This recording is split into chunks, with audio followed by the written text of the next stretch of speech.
Welcome everybody to today's stream. Today is the final beta stream for me, and then we will do some 0 to Hero coming up on the weekend. So hope you're all excited. Let's start today's stream with the Ritualist. There we go, welcome. And let's try out some builds, let's have some fun. And just try out the DPS builds first, see how it goes, and then we go into some solo build cooking and see how it goes. Also try out a little bit of PvP, of course. And yeah, just let's look at it. Yeah, my day was quite good, yeah. Hopefully your day was quite nice as well. I'm happy so that I can now stream. It was quite a busy day, and yeah, hopefully we can get some nice relaxing gameplay and have some fun trying out the new specs in the beta even. So, oh, you need a target for that one. Those are like, this is the minion spec.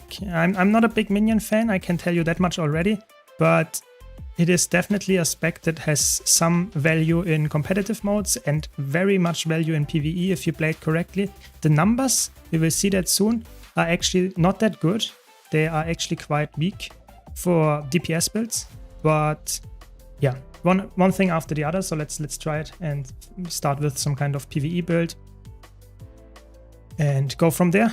Look at some nice like damage numbers, see how it goes, and maybe try out some solo builds. I see some potential for this spec as well as a solo build spec, but let's start with the group oriented instance content builds and see how it goes from there. So what do we need? We need a greatsword and a spear because we are power builds. So that's the it's not really playable as a condi build. It's really like you played it as a condi, you played it as a power build, or you play it as a supporter. You don't play it as condi. That's just not how it is designed. So we obviously go for full condi. Yeah, Ritualist is meant for support, yeah. And I think that's completely fine, to be honest. I think not every single spec has to have the highest DPS benchmarks. But the problem that I see is that Ritualist as a support is, even if you compare it to Scourge, if you compare it to even Heal Harbinger, it is not as unique. It doesn't have value other than providing a decent amount of stability, but Scourge can do that as well. So I don't know, I feel like it needs a little bit more identity, but we will try it out later. Maybe it has crazy healing output, maybe it's just interesting. I will start with the DPS build, see how it feels, and then slowly go from there and go to some DPS builds that are focused more on support, like offensive quickness DPS, and then we go to the full support builds as well. So let me just set it up here that I get the correct build, just to see how it goes, how it feels. So obviously going Spite, Soul Reaping, for more crit chance and more damage, and then we take this one to get some more damage from our spirits, and effectiveness is increased, even more damage from our spirits, and just a little bit of more damage when you summon a creature. Yeah, there is some what can I say, then this number seems quite small, but you summon a lot of minions here. You have some weapon spells equipped that also share to your minions, so you might be able to deal some damage. It reaches almost 40k DPS.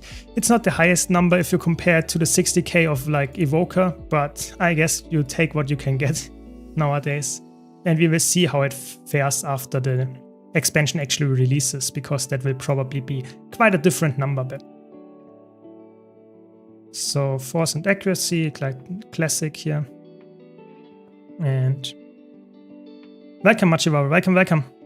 So today we're going to take a look at Ritualist and Luminary. So I start off with Ritualist, and then we will take Luminary last, just the only spec that I have not done yet.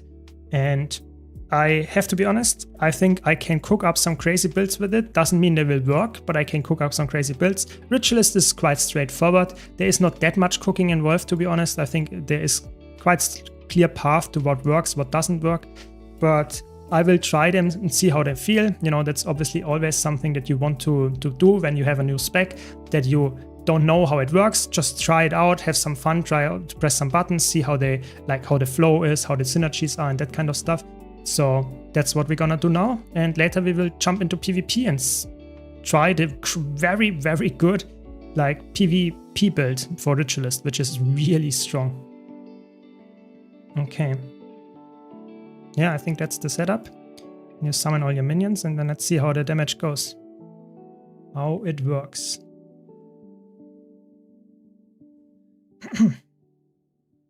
I'm curious about Luminary, as people seem quite negative around it at the moment. Yeah, I think Luminary, a lot of people don't like how it plays. I think a lot of people say it's like quite dull. It feels like Core Guardian and doesn't have that much like incentive to actually be in Shroud and stuff like that. I will really try Ritualist first, but like I said, there is not that much theory crafting, in my opinion, be able to be done with Ritualist, so I think we will be done quite fast, like I think 1 hour or something, and then I go and say the rest of the stream I really try to make Luminary work. Let's see if I can make it work, or if it's like true that people don't like find a good build and it's actually absolutely true and you can't do that really. We will see, we will see. I have no clue about the rotation here, so I will just like try it out and see how it goes. From there, I guess. I think you want to summon this one first and then you want to leave, and yeah. It feels very like Core Necromancer wants to be a Reaper, to be honest. I have really like, it feels that you really like summon your spirits and stuff, and then it feels very much like a Core Necromancer, to be honest. You share your spirit, your venom here, or whatever it's called, nightmare weapon, and then the only thing that you do all the time is like spamming the skills. Very interesting. Feels like really like Reaper meets like Core Necromancer in that sense. You summon your minions. Look at this. I'm just using the minions. They are attacking like crazy here. And we are just like repeating this loop. Very interesting. Yeah. I'm not like, for people that enjoy Minion Monster, this is definitely the spec for you. I am not so sure if that's the spec for me. I really think I would rather play a Reaper. It feels more like aesthetically pleasing to me. And don't get me wrong, I can definitely see why the spec is fun to use. But I don't know, it doesn't feel like very interesting to me. It feels like generic Necromancer with some more minions. But don't get me wrong, I think this is a decent build. You can definitely play that. Yeah, not telling you to not do it. I'm just saying, not the most interesting, not the most hyped about this one. Okay, so that was the first DPS build, just trying some skills, but you don't have that many skills that you actually use. Very interesting. You just use your like weapon spells and that's about it. So let's go from there, see what we can do next. I want to do the quickness build as well. The quickness build is a little bit more appealing to me. I like to play supports in Guild Wars 2, as you might know. And it plays, I think, almost the same setup. You just swap your rune. You go for Fireworks rune apparently, because you really need some boon duration to upkeep quickness. Very interesting to me. Not very common on a build that is in PvE. Otherwise you use almost exactly the same gear. And let's see what kind of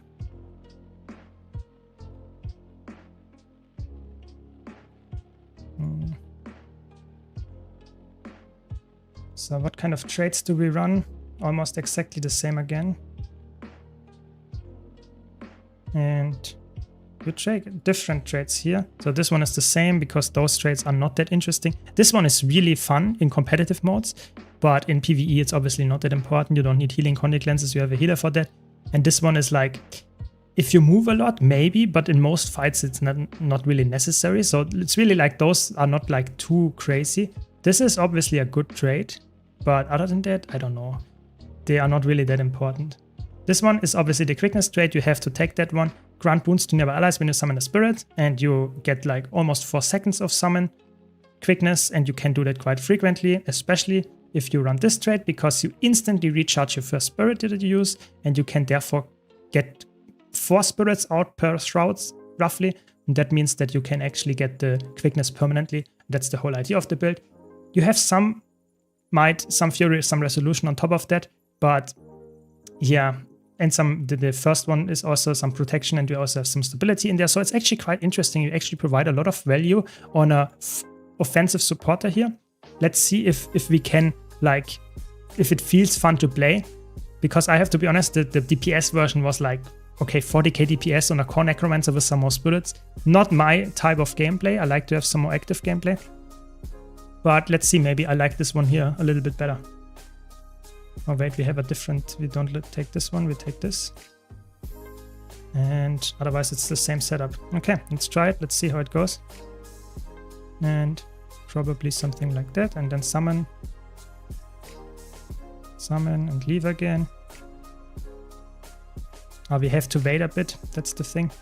We have to wait a bit. Otherwise we can't upkeep. That's the really weird part about this. That the spirits have to do their attack first. Let's do it. Adjust self. Remove boons. And give myself alacrity. That's the only boon that I... Oops, that's the wrong one. That's the only boon that I can't provide, of course. And then I want to see how it goes. How many boons I actually can upkeep. Other than alacrity, of course. So let's see how it goes. And you have to wait a bit until every spirit did its attack. Otherwise you don't get the boons from it. And you see, you can actually get 25 stacks of might. You can get stability. You can even get like all the good. It's actually quite crazy for offensive supporter. You actually deal quite a lot of like boons on top of your normal like quickness and stuff that you can provide. It's actually, I think it doesn't have high DPS. It reaches not, I think it's like 31k or something. So it's not the highest number, but you can actually play really aggressive here. And if your healer is like not providing permanent boons, you can actually keep up with that as well. Look at how much stability I can provide just with my normal rotation. It's actually quite interesting. I think that's way more appealing to me because it actually fills a role that you typically don't fill as a necromancer. I actually like this like general gameplay loop here. I'm playing Renegade, Vindicator, and I love it. Yeah, I mean, Vindicator and Renegade are, I would say, really fun specs. I like them as well. And feel way better, in my opinion, than Conduit, for example. But I hope Conduit gets some buffs. That's the gist of it. That's the main hope I get for Conduit, is that it gets some love and maybe will be looking somewhat similar in the end to Vindicator, to Renegade. Yeah, I mean, it's quite easy to play, I would say. Obviously, I don't even know the rotation here. I'm just using my buttons, but look at my boons, you know. If you like get some, you have permanent quickness in there, you get almost 25 might alone. You can provide some fury, some resolution, some vigor, some protection. You actually have surprising amounts and stability, of course, as well. And even H's, surprising amounts of support capability, even though you're playing some kind of offensive supporter. I like it. It's way more fun than the DPS version, in my opinion. Okay, so, and now let's take a look at the healing version. And that's the most interesting to me. Obviously, I like to play support. So let's take a look at this. We also want to give some damaging field in there. And we take a look at the healing version. Give me a second, set it up. Obviously going full Harrier setup and classical healing. What's your favorite spec so far? So you mean in the beta event or in general? Because in general, obviously, I like to play all the specs. It's really hard. It depends on the current like mood of mine. But I would say in the beta event itself, I would say I tried every single one of them, except like you can see Ritualist right now and Luminary that we will try out later. And from what I think, I like Amalgam in terms of like theory crafting. And I like Evoker, surprisingly enough. I think it's quite fun, those two, in terms of theory crafting. But if I would say the one that I enjoy the gameplay loop, how it feels, just a general like profession mechanic, how it feels to play, I have to be honest, I actually think Gale Shot might be the best for me. I think Gale Shot doesn't have that much flexibility. It's a power build all the time. It is quite squishy all the time, but it feels very fleshed out, you know. It has definite idea what it wants to be, and it fills its role. It's very interesting how it does it. You have very nice like skill potential where you can say, okay, I'm outplaying the enemy, I know what I'm doing and stuff. I actually like Gale Shot the most, I would say, if I had like to pin it down on one single elite spec. Yeah. Okay, you have the healing here, then we run probably Staff and Dagger Warhorn. Yes, exactly. Staff and Dagger Warhorn. Classic healing setup, I guess. And then for full Harrier again, just going for the most amount of healing boon duration we can get, concentration and transference. Classic, classic, classic. And let's see how much healing and how much stuff we can output. I think the boons might be really high. And hopefully the healing is also quite high. Yeah, Paragon is interesting to me. I can definitely understand it, because when I saw the preview of Paragon, I was like, oh, the traits look really boring. But when I played it, it was actually surprisingly fun. So I can definitely understand why you would say Paragon is fun to you as well. Yeah, for sure. And I'm very interested what you guys in the chat actually think is the most interesting to you, if you tried all of them or if you only have tried a couple. I would be really interested to see what you guys think is actually the best or the most interesting to play, because I think it's very personal. It's really like depends highly on who you ask and what actually is like their preferred like headcanon that they want to fill, you know. There we go, Midnight King. And what kind of traits? Let's check it. So we want to go for Blood Magic and Soul Reaping again. Soul Reaping is everywhere. Who would have thought? And then you take this one for the healing. Yeah, makes sense. And the classic. I wish we could use Paragon as a DPS. Yeah, DP, I definitely see your argument there. The problem is that a lot of times when they force a support build like Ritualist, like Paragon, to have a DPS option, they really think, okay, we have to add a specific, like, I don't know, DPS trait in there that you are forced to take, and that fills the role then. But that's not the case. Paragon really feels like it's so lackluster in terms of DPS. Your profession mechanic doesn't provide anything in terms of DPS. So I really think they should go back to the table, to the drawing board, and say, okay, Paragon, if we really want to have a DPS spec in there, they have to make it differently and say, okay, we have to put something in there that is actually interesting to use and not something that is like just a DPS buff and that's about it. Yeah. So what do we want? We want Weapon of Warding. Where is it? There we go. Some DCC, I guess. And let's take the Signet of Undeath.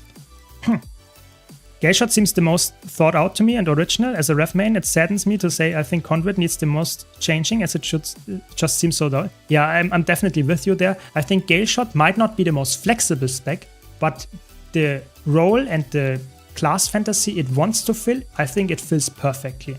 And I think the opposite is true for Conduit. It has a somewhat fleshed out class fantasy, but it is not fulfilling it at all. So the thing is that I have high hopes that they actually change Conduit in a way that we can play it and can say, okay, now at the release of the expansion, it actually feels way better than in the like beta. And I really think that will happen. Why is that? Because probably you might not remember, but there was an EOD beta. So when End of Dragons came out, there was another beta event. And during that time, Untamed was one of the worst specs. It was completely like, it felt like a core ranger and had no identity, did not really do anything. And one of the things that they actually gave after this, before the actual release of the expansion, End of Dragons, they gave ambush skills. Yeah, so one of the core features that Untamed nowadays has is the ambush skills, so that you can unleash and then use a special attack on your one skill. And this is something they added in the last, so to say, minutes before the expansion dropped. And I really think something like that could help Conduit to make it actually really good. I really think that is the main thing, that the best thing that we can actually bet on, at least in my opinion. Yeah. So let's take a look at kind of relic we run. We have that. Yes. And let's double check if we have the build.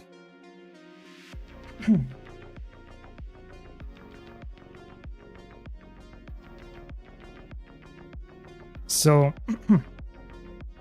hard to describe, best for me. I think it's down to personal playstyle, if that makes sense. Yeah, of course. I mean, it's obviously right now, some seem overpowered, but I think in the end, most of them is like a personal preference, what you like the most. I definitely agree with you there, definitely. Okay, so let's see. We have no boons. We will try. Yes, the beta event is completely separate. So if you have any characters, like I'm playing on a beta event character, nothing on there is saved. So if I'm like deleting my whatever I have, like I could put something from the bank here, like if there's something valuable, I have no clue.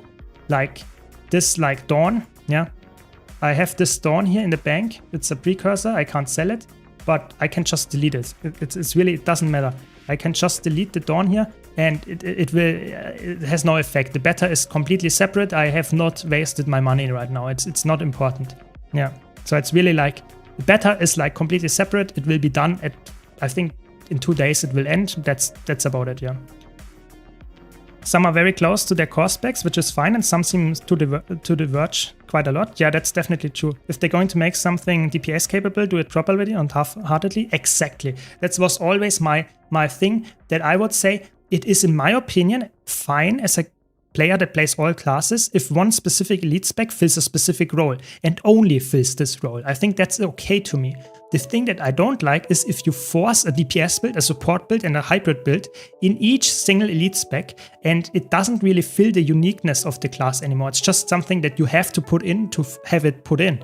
So I really think that Paragon lacks a little bit of that, but I think Ritualist to some extent as well. Ritualist could have been a full support spec that uses minions, but no, they said I want to have some DPS built in. And Paragon looks even worse in my opinion, because it's like 8 traits are supporting and 1 trait is like DPS. It feels really weird. So definitely needs some thought again, I would say. Would you still buy a launch pass these days? I saw they are on sale at the moment. So I personally would say one of the launch passes is really good. I have multiple ones. I think at this point I have like 3 or 4. Just because over the years I thought always like, oh, this is the one that I want to have. But I would say there are like Mistlock Sanctuary Pass and 1000 Seas Pavilion Pass. Those are and maybe the how's it called? Armistice Bastion, the World vs. World one. Those are probably the best ones, but it highly depends on personal preference again. And I would say, yes, one is actually a good investment, personally. It's a nice convenience item. It will never pay you back in that regard, I would say. It's just convenience. So I personally would say when they're on sale and you don't have one is probably a good choice. Yeah, I think so. Same is true for Luminary. It really needs a bit of a rework before the launch. So clunky like Congruent, Core Guardian and Core Ref Plus. Yeah, I'm looking later at Luminary and want to give myself some impression on that, but I really saw that already in like other people's playing them, and I think Luminary needs some help as well. There's really a clear split of specs that actually have minor issues and some specs that just have some identity issues, some major issues, I would say. Definitely, yeah. I heard you saying that you like to play all classes. I really like that too in MMOs in general, but as a new player in Guild Wars 2, feels like doing this is very difficult without legendary armor. So I would say as a new player, if you really like brand new, yes, it's obviously hard to play all the classes. You have to start somewhere and level to level 80, and then you can say, okay, I slowly try to get another character up and running. But I would say it depends a bit what you're doing. Typically, it is enough to level a character to level 80 and get it in full exotic gear, and then you can play it in most content. The only exception would be Fractals. But I personally would say take it slow. Guild Wars 2 is very, very friendly in terms of alt characters, because you can get Ascended gear and can swap it between the armor classes. So if you have light armor class Necromancer and Elementalist, you can use the same gear on both of them. So I personally would say yes and no. It is somewhat, it takes a while, like a couple dozens of hours to get to a point where you can play multiple characters. But if you reach that point, it's actually really easy to swap characters even without legendary gear. You just have to invest some time to get different gear. But as soon as you have the Ascended gear, you can swap it around if you really wanted to. So I would say take the time, enjoy one character to level it, make the journey, get some gear. But as soon as you have Ascended gear, you can swap it around. That's my tip there. But of course, legendary gear like I have it is very convenient, but it takes way longer than Ascended gear. But more on that in my Zero to Hero journey that I start on Saturday. And then I will start on a brand new account with nothing, like completely new, and start on a new character and get, so to say, my journey to the first legendary or something. That's the goal. I wish stat swapping was not exclusive for legendary gear. So you can stat swap Ascended gear as well, if you don't know that. I'm not sure if you know that, but it's actually doable. You can stat swap Ascended weapons and Ascended armor. You can stat swap some Ascended trinkets, but mostly it's for armor and weapons, and it's not too expensive. It costs like a couple of gold to do that. It's obviously you lose the old item and you get a new item with a different stat combination. So if you wanted to swap from Viper to Berserker gear, you can do that. And that's, I think, a good way to do it. It's way better than for exotic, where you have an item, and if you have exotic Berserker gear, that's it. You will never get something else if you not buy Assassin gear or Viper's gear from the trading post. That's about it. So there is a way to do it, but it's definitely not as convenient as going to the menu and saying, okay, I'm now swapping from my Harrier's pieces to Assassin's pieces. Yeah, that's obviously way more convenient, but it's also legendary after all. Yeah. Trades look undercooked for most new specs. Yeah, maybe. Some trades are really good. I think some elite specs have really good trades, but I would say generally it tends to be undercooked. Yeah, good point, yeah. Do you think the final versions of the new elite specs will be very different from the current ones? I would say for the ones that actually underperforming, like Conduit, like Luminary, like even Paragon to some extent, I think they might be quite different, yeah. Especially Conduit, I would say, is very likely to be quite different, yeah. But for example, I think Evoker, Amalgam, I don't think they will change too much. I really don't think so. They are in a spot where they actually like it to be, if you like that or not, but I think the developer team is actually quite happy with it. So yeah, I think some of them might change drastically, but most of them will not. That's my prediction. Yeah, there are some cool ideas floating around, not only for Luminary, but for all specs. So hopefully the developers actually take that into account as well. So now let's test the healing one. So let's running in, let's do some boons. Let's see how it goes. Let's do some attacks and go back out and some healing. Yeah, we have no problem out healing the damaging field here. That's like insane. No problem at all.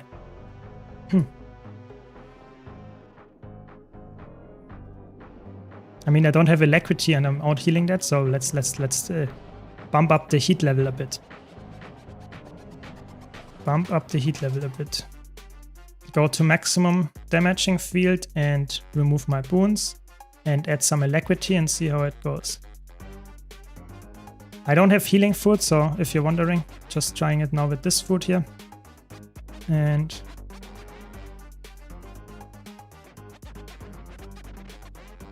okay, I mean, not too much trouble. Of course, don't forget I have a shroud now, so the shroud also like reduces the amount of damage I take because I have the shroud, so that's obviously a little bit like cheating, I would say. But nonetheless, you can see even if I'm out of shroud, I have so crazy amount of boon uptime and very good like stability uptime as well. I actually think this is a really good support build. I really think so. And I can definitely see that being played, you know, in like a lot of content. I really think so. Might not have the like absolutely most insane healing for the party, but it's definitely good enough to outlast the damaging field, which is apparently nowadays the new like go-to. If you can't do that as a new healer, then you are a crap healer apparently. Very interesting. Yeah, I mean, looks fun. I mean, it's I like this way more than the aggressive builds, to be honest. Very fun and surprisingly strong as well. Yeah, looks good. Yeah, I mean, it's a good showcase, I would say. Works. And the damage is actually for a healing build surprisingly high, 6.7k, almost 7k DPS. Oh yeah, that's like almost celestial territory. Yeah, not bad. I'm surprised how good that worked. I have done the Ritualist DPS build already. I would say it's not too interesting. It reaches like almost 40k DPS if you do it correctly. And I think it feels like a core necromancer with some more spirits. I'm not the biggest fan of it. I think this one is way more interesting, the healing version of the build. I really think so. I will now try a solo build. This one is a little bit harder, I think, to actually make work. The problem is you are clearly a power-based spec. So I'm not sure how much you can actually invest in like playing. Oh, yeah, it's really tough to invest into, like, you don't want to have celestial gear on a power-based spec in a solo situation. So what is possible? How can we do it? Let's think a bit. Even Power Ritualist with Dagger can just stand and tank champions. Yesterday I tried Lion in Crystal Desert, 0 evades. Yeah, I think Ritualist is really tanky. It's like Core Necromancer is already really tanky, but Ritualist gets some more damage on top of that, so definitely a very easy spec in that regard, because you don't get punished for not dodging or something. I think that's definitely a point that they have to take into account when they're balancing the spec and saying, okay, this is a spec that is like focused on maybe easier to play, but also maybe not like the highest DPS. I think that could be like, there could be a world where this is something that is interesting. Okay, let's take a look now at what we want. We want to probably take as much like condition removed per second. Is that a good one? Guess the well is good. Do we need life force generation? Probably not. What do we want? It's probably also quite good. Okay, let's set it up like this. Go for Spite. And probably Soul Reaping, yeah. And we just want to play a solo build here that is like decently capable of like dealing some damage. And it's actually quite good here. Fear inflicts gives you boons. That's obviously really good, but you don't have that many fear effects. You have like one here and one here. So you don't have the highest boon duration either. Let's see how this works. Maybe we go for Berserker gear and go for Fireworks rune. This is just cooking like here live on stream. So it's just trying to find a build that actually works as a solo build. Let's see if we can make that work. So probably Spear is a good choice for the weapon. And then we have, I think Dagger is also a surprisingly good choice again. Let's try it like that and say, this is the one how we do it. I think some commander pieces for some boon duration could be a good choice. And probably some strength. And let's go for some force. No, let's go for accuracy. We need to get more. Yeah, we need to get more crit chance so that we actually can go to the crit cap. Let's see. Let's just try it from there. Let's see how it goes. Can you recommend a scrapper build for open world? So I have one on my YouTube channel. You can just type !builds and then you get a spreadsheet where I have a specific like scrapper build for open world that actually is really, really strong. Power scrapper build with, I think it uses one kit, but has an option to just drop it all together. So it's like you can go no kit and you will be fine. It's really, really fun to play and really strong, I would say. Be sure to check that out, yeah. Yeah, I definitely see that. Can you help, please? Where's good spot for Forged or Flame Region? So, can I open the map from here? Yeah, I can. So, Flame Region farming is really good in this map here, Fireheart Rise, like in this area here on top. Wait. In this area here on top you can farm Flame Region, and in the middle parts as well here, you can farm Flame Legion really, really easily, or just go into the dungeon, Citadel of Flame. And what was the second one? Forged. Forged is in Crystal Desert. There are some parts where a lot of Forged, in the Desolation for example. Here in the Ruination, in this region, or in general in the Ruptured Heart, in the whole part here, there is a lot of Forged activity. That's where you can farm them. Yeah. I like how Luminary works currently. A change I would make is to charge Purging Light and Steadfast Recovery to something useful. Yeah, I will get to that in like, I don't know, half an hour or something, and we will definitely talk about it for quite a while, but I like suggestions like that, because that is definitely something that is really constructive, and hopefully the ANET balancing team will actually go there. Yeah, I really hope so. Yeah, I'm always happy to help. If you have questions, just ask and we will find something. So now let's try it like this. I think that looks decent. So if I get some Fury, where do I get Fury from? Midnight King Relic, I guess. I have some CC in the kit, but not too much. Yeah, let's try it like this and go for... what do we go for? Probably some Demolisher pieces. Now let's go for full Commander. For some more boon duration. 80% crit chance, almost exactly, which is obviously what we want, because we get Fury on top of that. And... yeah, looks good. We take probably this one.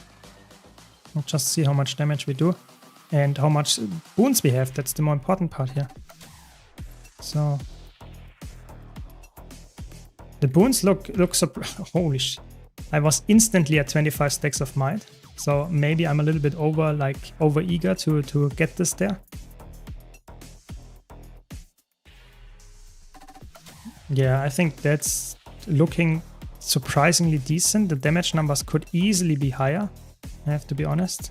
I think I can just drop a lot of like the boons that I have here. Don't need that much boon duration. And this one I can definitely drop as well. And the strength sigil I can probably drop altogether instantly as well. Let's try out what we can do here. Midnight for sure as well. What do we do here? Fireworks or Thief? Probably.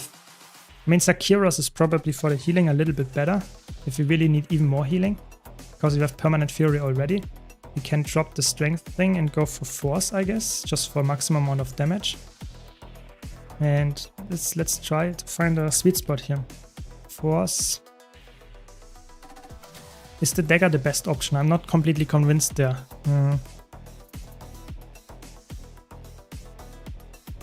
Yeah. Let's try it like that. Welcome, Remo. Welcome. Can you make a guide about food or generally cooking ascended food someday? So, food is an interesting topic, yeah? I think that's really interesting because that's something that not a lot of people actually ask for, but food is actually very important if you want to get the highest numbers in DPS and stuff, because ascended food gives you a lot of value. Even the normal food gives you a decent amount of value, you know? So I think it's a good point. I will definitely take it in my to-do list and stuff, because look at this. This gives 170 like stats in total. And that's actually, even for not ascended food, that's a lot. That's more than, like, for example, your, how is it called, shoulder armor piece. So it's actually quite a lot of stats that you get from food. So yeah, a good point. I will definitely try to make that work at some point. I'm not sure how fast I can do that, but good point, good point. So let's try this again. Utility and metabolic primers are also very unmentioned stuff. Yeah, I think when I do a guide like about food, ascended cooking, about like utility consumables, I would definitely mention like utility primers, the big ones, you know, where is it? I have it somewhere, I think. There, those ones, you know, utility primers for 12 hours and the metabolic primers for also 12 hours, those two. But also, of course, the ones that you can craft yourself, the small ones, flask of metabolic primers and flask of utility primers. Those are obviously also quite good. They only last 2 hours, but still better than nothing.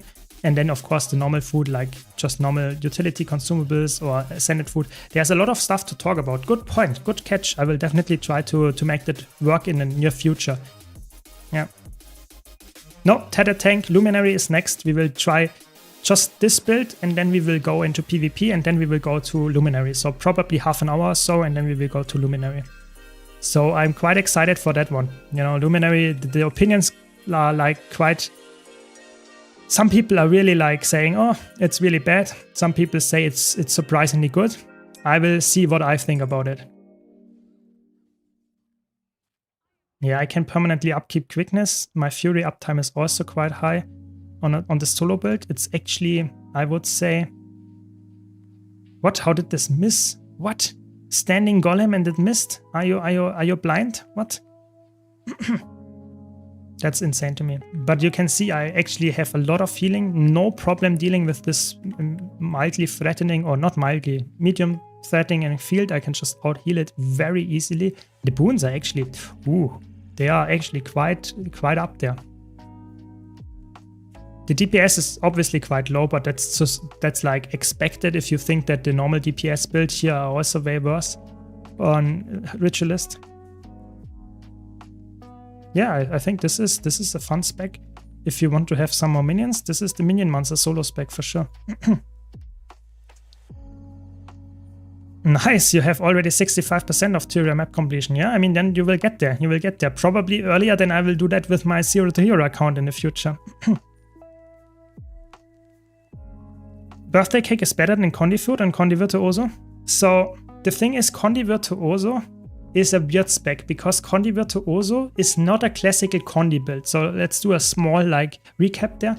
if you are Condi build, you would like to run food like this, where you get condition damage and expertise. The problem is a Condi Virtuoso uses very specific gear. Which gear does a Condi Virtuoso use? It doesn't use Viper gear for the most part. That gives you power, precision, condition damage, expertise. No, you use Rampager and Sinister gear. Why do you do that?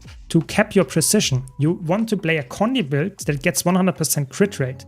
So this is something that is really weird and really unique to Virtuoso. And because of that, you want to have food that actually provides not only condition damage and expertise, but also precision, also potentially power, crit rate, and crit damage and all that good stuff in one food. And that's why like food that gives you all stats like this one, or like the normal cake that you mentioned, the birthday cake, or even the ascended version. Where is it? I think somewhere here is it as well, where you get all the attributes as well. This can also work very well on like specifically Condi Virtuoso. I hope that makes sense.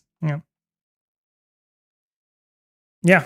I hope you enjoy my stream in the background while you do map completion, Tatted Tank. Have fun there. Yeah, definitely. The beta test is, in my opinion, it was a like rough start with the, I don't know, connection issues or server issues, whatever.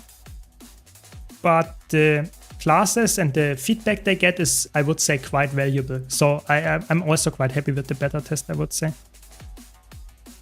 Yes, of course, Remo. I will do a full series. I will start on Saturday with my stream and doing like the Zero to Hero challenge live on stream. And this is like, so to say, the unedited version where you see every single minute of the journey. And then I will do a YouTube series about the Zero to Hero where I edit it down, just put in, I don't know, most entertaining, most knowledgeable parts of this like journey in there. And then you get like, I don't know, 1, 2, 3, I don't know, depending how fast I am, videos per week where you see this journey. This is the idea, yeah. And this will probably last until the expansion comes out. So my goal is until the expansion comes out, so in exactly 2 months, I will be doing the Zero to Hero journey, and this will hopefully bring me to a legendary there, and I can have, so to say, a hero there with the first legendary item, and then the expansion drops and I cover, so to say, the expansion release on my main account again and not play on the Zero Hero account, because obviously it's more interesting if I can play all the builds and not am locked in a specific class. Hope that makes sense. Yeah. Hopefully you will like this also, the journey, and not like hype too much and then you are disappointed. I will try my best. Doing daily fractals and strikes, and after all I continue with it. Yeah, I mean, I think daily strikes, daily fractals, I always do that on my main account when I have time. Obviously during the beta event I'm not doing that, so I'm just like chilling here and trying some beta things, but I will go back to that as well. And the map completion, I did it like 13 times on my main account, so I every single time I did it before, I said never again. You know, you can clip that. Probably next year I will do it again, but whatever. That's how it goes. They caught the issue and then fixed it. Amazing test. Yeah, I mean, definitely. I think if you have an issue and you fix it in time and we can continue the test, that's perfect. That's how it should be, for sure. I'm with you there. Maybe consider only playing beta classes for the Zero to Hero. Yeah, the thing is, Zero to Hero is something that takes longer. Yeah, that is definitely something that I will say for sure. This takes like at least a couple of weeks, at least 8 weeks to make a nice like journey out of that. So I will try to make it some kind of like concise journey and not a never-ending journey. But at some point I have to say, okay, this has to cover a lot of stuff, so I can't do that with the beta test only because it only lasts 1 week. The beta event will end on Friday, so there would be no like way to test that like longer. Yeah, hope that makes sense. I have to do everything I can to gain the required gold for the Shark Spear. Nice. I hope my gold videos helped you there. I really put a lot of effort into those. Those are my videos that I sit like weeks like there to get the footage, to get the editing done. It is a lot of effort, so hopefully they are also helpful for you.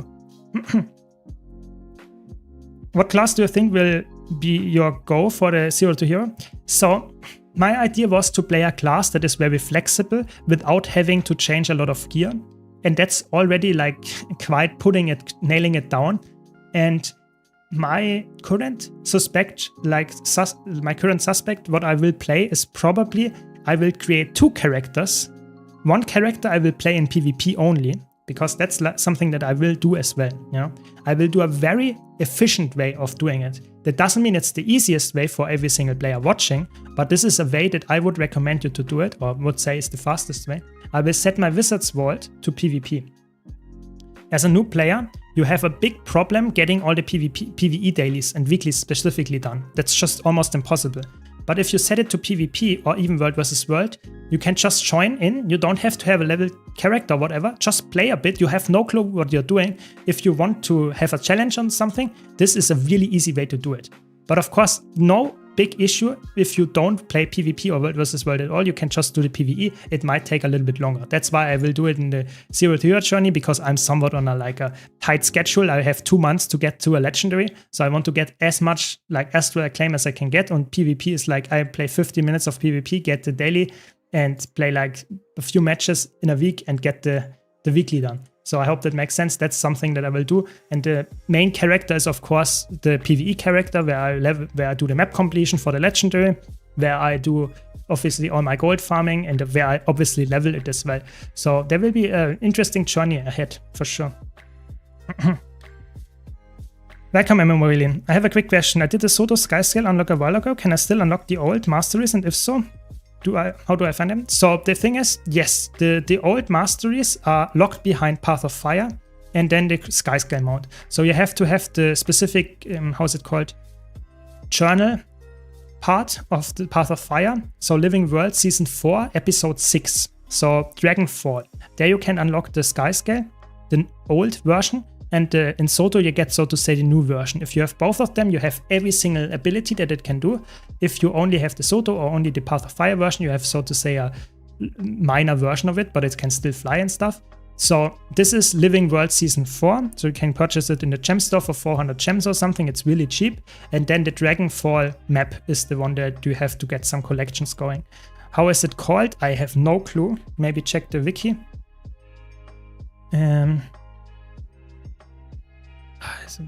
I really don't know anymore. This one? Yeah. War Eternal is the part called, and then in there is all the Skyscale things. So riding Skyscale, saving Skyscale, Skyscale Care, Skyscale Fevers. There are a lot of collections that you have to do to get the Skyscale there. It's quite annoying if you do it the first time, but the wiki can help you get that. Yeah.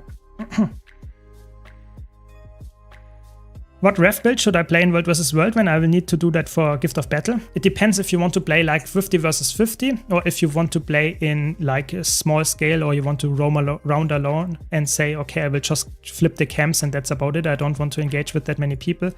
Then I would say for solo playing, I would say the best option in my opinion is Herald. Like playing either a Condi Herald or a full DPS Power Herald. Both of them are fine, just what you'll enjoy a little bit more. And if you're playing in a Zerg, I would go for Healing Vindicator. So almost the same build that you're running in PvE, just as a World vs. World spec with full Minstrel gear. That would be like those two options exist. Yeah. So the thing with the Skyscale thing is you should actually be able to see it if you have the Living World Season 4 and have Path of Fire.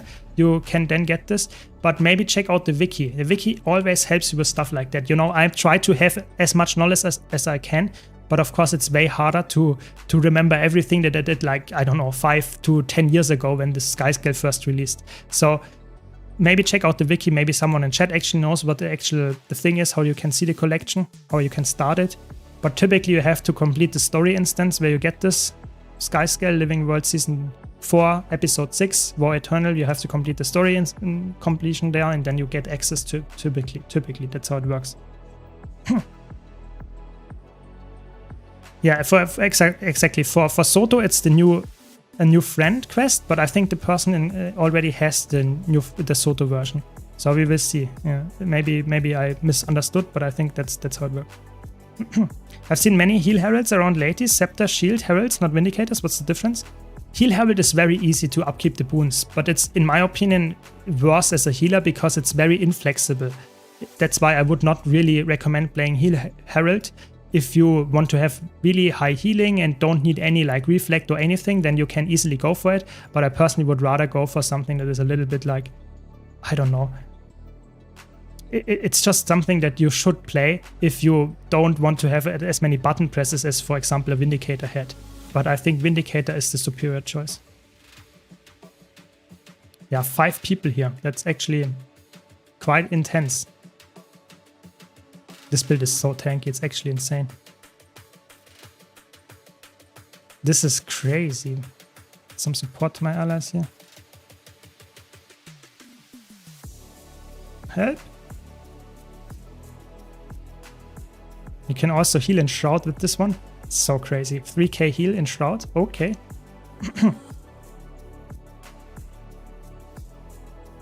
Newborn Skyscale. Very good point. Yeah, I think that sounds like it could be correct. Yeah. Good. Thanks for looking it up. Yes, you have to do both to unlock the masteries. Yes, but you of course are. This is an interesting self-res. I have to be honest, my friend. This is not gonna work out.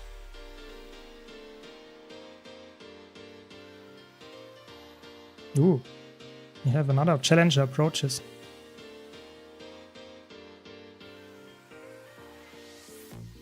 I have to. Now I'm holding here two people here. That's not that good.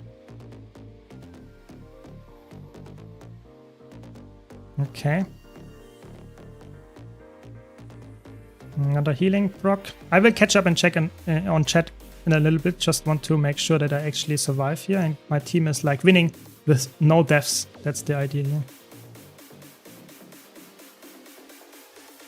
This is like insane. Look at the damage I do. What? I'm playing support. You know, this is like I'm playing Avatar. What? This is insane. This needs to get nerfed. That's actually absolutely crazy. Conduit is bad and Ritualist is absolutely overpowered. It's crazy. Look at this. I take no damage and when I take it, I can instantly heal back to full.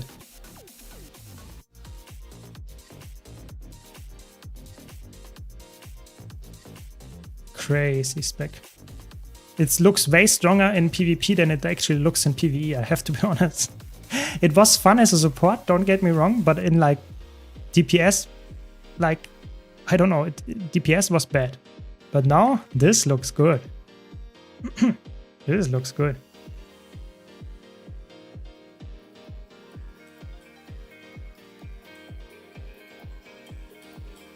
Summoning some spirits.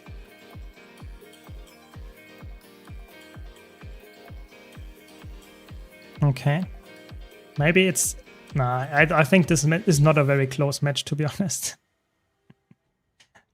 Not very close. We can get to Luminary very soon. Yeah, after this match we go to Luminary and try this one out. But this is very strong. Definitely very, very strong. If you could play this during the monthly AT, people would play it like three of those, I would say. Crazy, crazy, crazy. Oh no, they are about to get a point? No, they have a point. That can't be true. They have a node.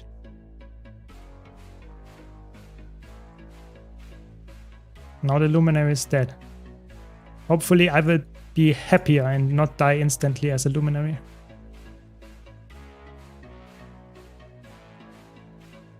Okay. Didn't get a chance to set Heal Windy up. Yeah, I think Heal Windy is a good healer.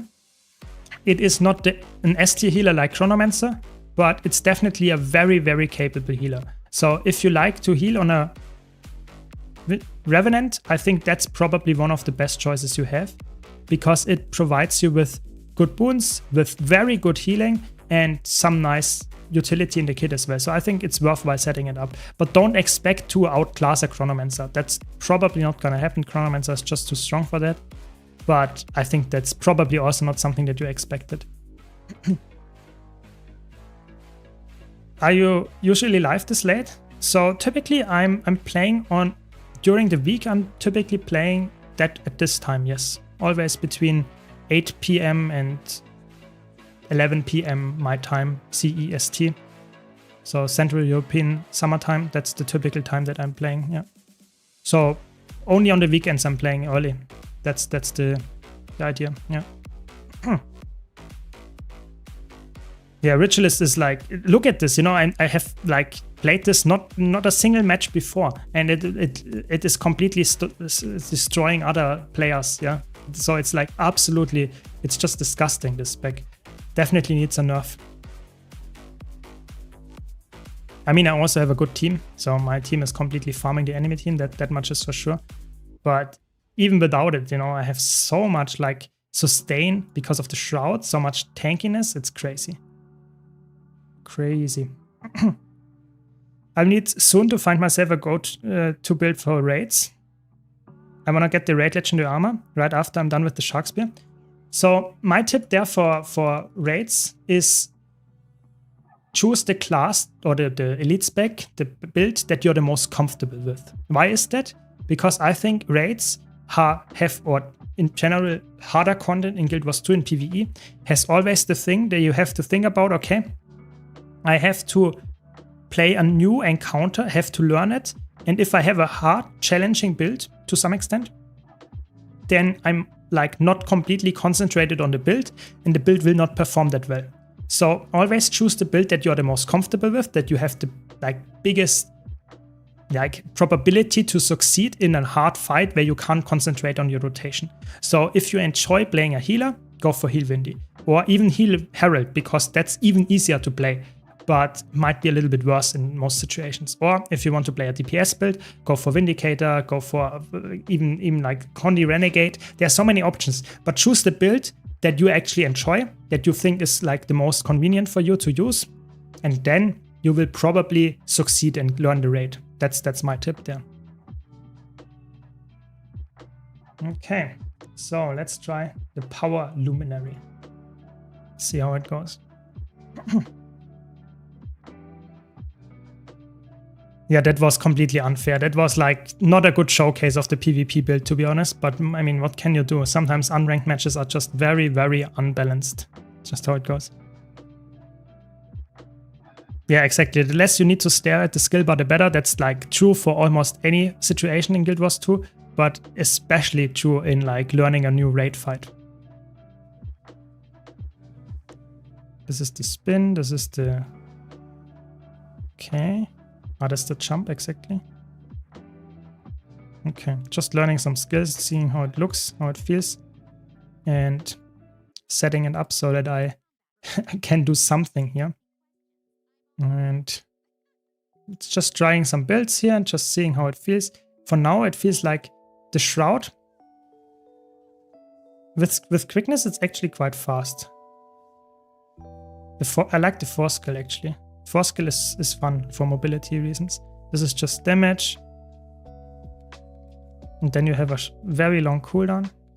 And then you let's reset the cooldown. This is mobility. This is the damage. Yeah, I mean, it looks fun. The symbol is obviously also really good.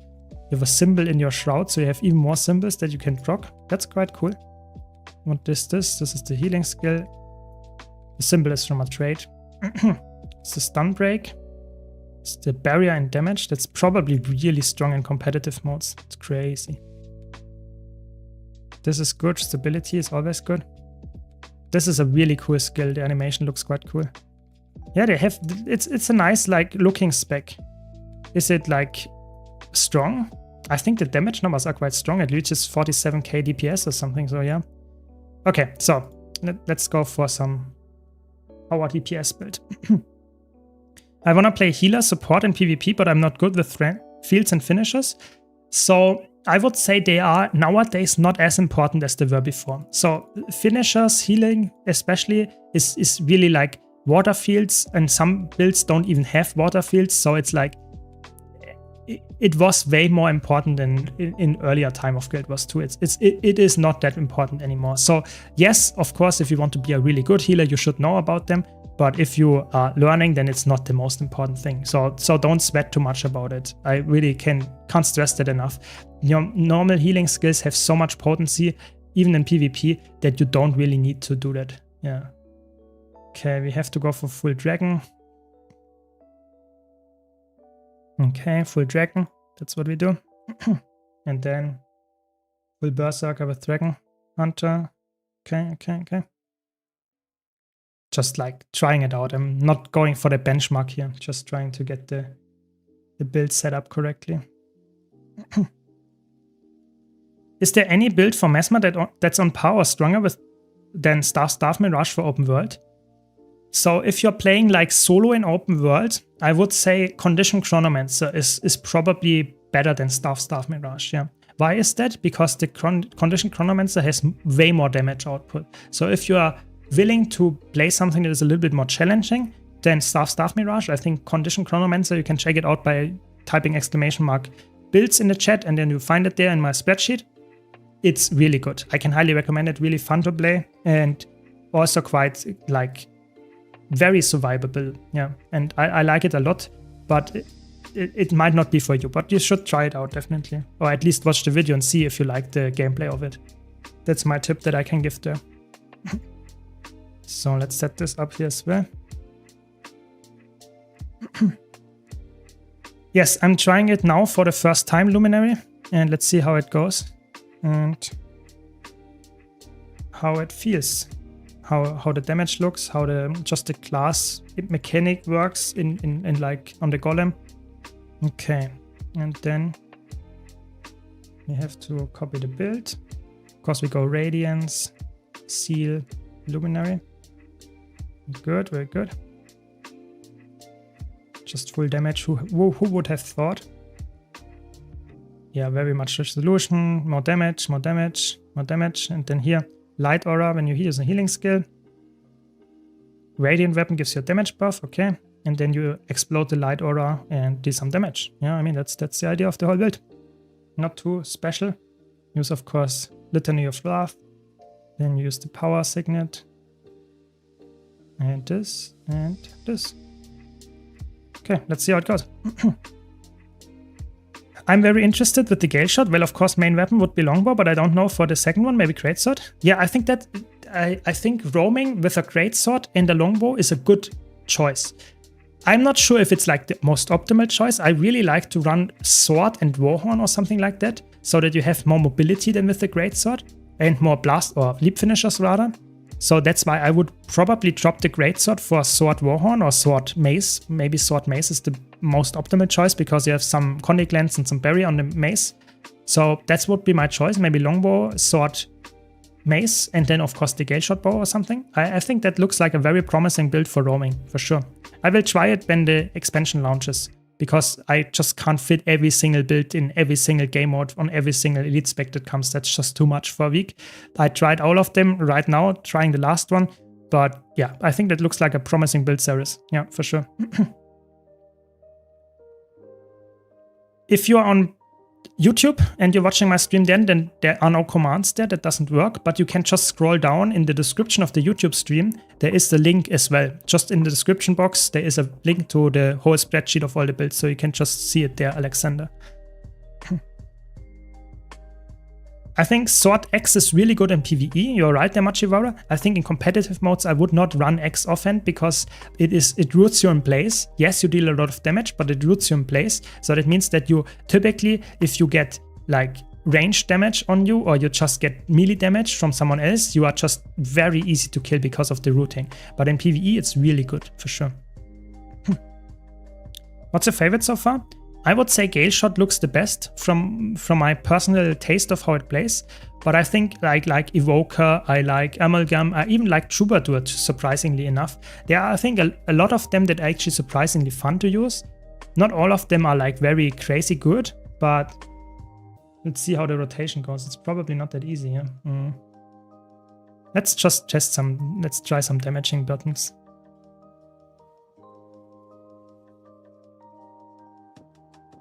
And I needed to get the damage multiplier first, but okay. I figured the YouTube commands didn't work, so I came here. Perfect. That's also good. I don't mind where you watch, but of course, if you find it more comfortable on Twitch, go there. Whatever. But yeah, that's the thing. On YouTube, you can just like scroll down. In Twitch, there is also the same command. Yeah, it should work. You should find it. Otherwise, if you can't find it either, then I will just link it to you if you give me a bit. But I hope you should find it. That's the idea. It feels quite fun, to be honest. It feels quite fun. On the topic of Greatsword, are there any new specs that utilize the Greatsword? Yes, the Power Ritualist uses it. And what's the other one that uses it? You can play Power Troubadour that uses it. What else do you have? What else do you have that uses Greatsword? It's not Paragon, it's not Conduit, it's not Thief, of course, because you can't use it there anyway. Gale Shot, of course, can use it, but I really think that in competitive modes it's okay as a weapon, but in PvE it's Greatsword on Ranger really needs some help. What else do we need? What else can use Greatsword? Yeah, that's about it, I would say. Like Ritualist uses it, and like Luminary, that's right now. I think Luminary and like typically Ritualist as a power DPS, those use it, yeah. What aspect do you like of Troubadour? When I tried, looked solid, but no fun. So I think that what I like about Troubadour is that it's quite flexible. That I can craft like 3-4 different builds in PvE, like 2 or 3 different builds in competitive modes. I like that. I think the gameplay loop, that it has cast times on the shatters, that I don't like. The profession mechanic could have been way better for me. But that I have some theory crafting with the builds that I want to try out there, this is what I like about Troubadour. So I'm with you there. I think it's not as fun as other Mesmer specs. I think Chronomancer is more fun to me, even after playing it for 10 years or something. But I think Troubadour has at least build crafting potential, and that's something that like is good enough for me to make a spec fun. That's my understanding there. Yeah, Conduit could easily use Greatsword for a power Conduit, yeah, definitely. But I really think Conduit is just a little bit superior, and they really need to give Conduit some help to make it power viable as well. Yes, the damage numbers are not that bad, but I think it's just like, why do you play a power Conduit if you just could play a power Vindicator and have a just straight up better spec for that? So I'm not sure. We will see.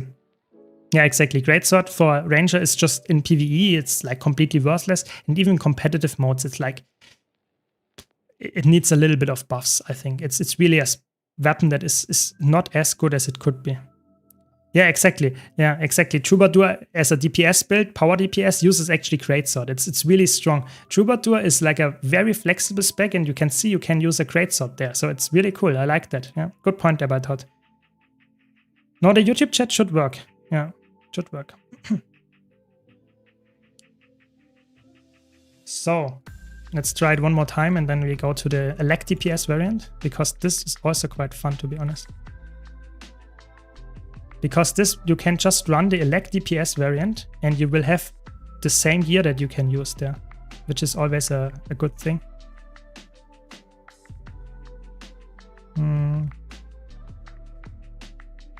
It feels quite fun. I really like Power Guardian to the playstyle is actually quite like entertaining to me. It feels always quite like fast paced, and you have nice weapon skills to spam. And I don't know, I like to play it. Obviously, I'm like completely off with the rotation, but who cares? I mean, I'm just having fun here and trying the new attacks.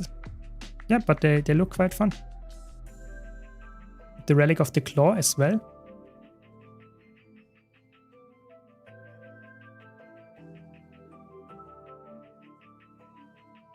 Yeah, looks quite fun. Obviously, the rotation is completely off. But yeah, interesting, fun to play. And not too bad. I have to admit, it feels a little bit like Core Guardian, because you're really just like going in the Shroud, using some skills, and that's about it, you know, and then going back out and you spam the same buttons. But I mean, isn't that like all elite specs feel a little bit like that? Core weapons or core weapons, core traits and stuff on, and then you add some new profession mechanic, might be a new skill, might be some kind of interaction. I think it's more Core Guardian than Firebrand, that much is for sure, but I think it's not a negative point that it's like very close to it. I don't know. Looks not that bad. I feel we should say Ranger Greatsword is totally fine for open world or casual PvE. Yeah, exactly. That's a good point, Mochivara. Any weapon in Guild Wars 2, I would say, doesn't matter how many people tell you it's not good, works for open world or casual content. That's the same for Greatsword. I'm just saying, if you want to have like instance content, you want to play it somewhat more, a little bit more try hard, just getting high DPS numbers, then Greatsword is just falling off drastically. But I would say in open world, if you need a block, if you need some mobility, even an evade, it's a good weapon. It has its uses, yeah. But I would say if you want to run the most optimal build, typically it's not the greatsword for Ranger, sadly. That's the sad truth right now, and that's why I really hope they give it some love and some buffs there. Okay, so we switch just a few traits around. We go virtues.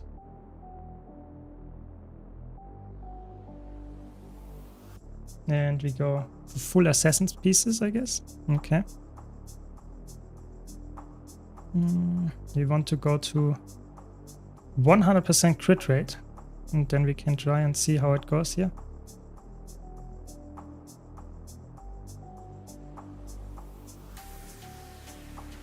Okay. This almost the same. Almost the same. Okay. And now we switch the traits here. And see how it goes. Okay, so we have stability and a stun break on all 3. We spam our virtues really hard because each time you use the virtues, you grant alacrity. Quite nice. Let's remove the wounds and check it out.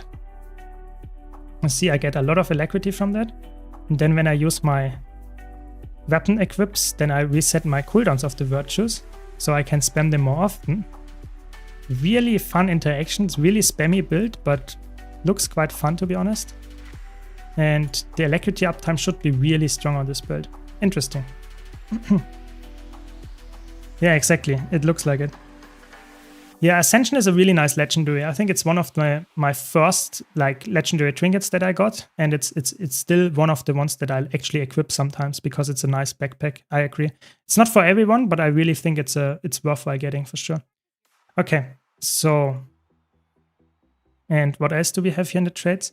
This is alacrity, and we recharge, yeah, and then refresh the duration of your Luminary's Blessing and trigger its healing when you exit Shroud. Okay, some nice healing on top of that, and that's about it. You just want to spam your virtues, I guess. Makes sense, makes sense. Okay, let's see. I will give myself some quickness so that I'm like in a real fight. But I will try to give myself the other boons alone. So let's see how much boons I can provide. Because I have some boon output with virtues in there. So let's see how it goes. Alacrity up.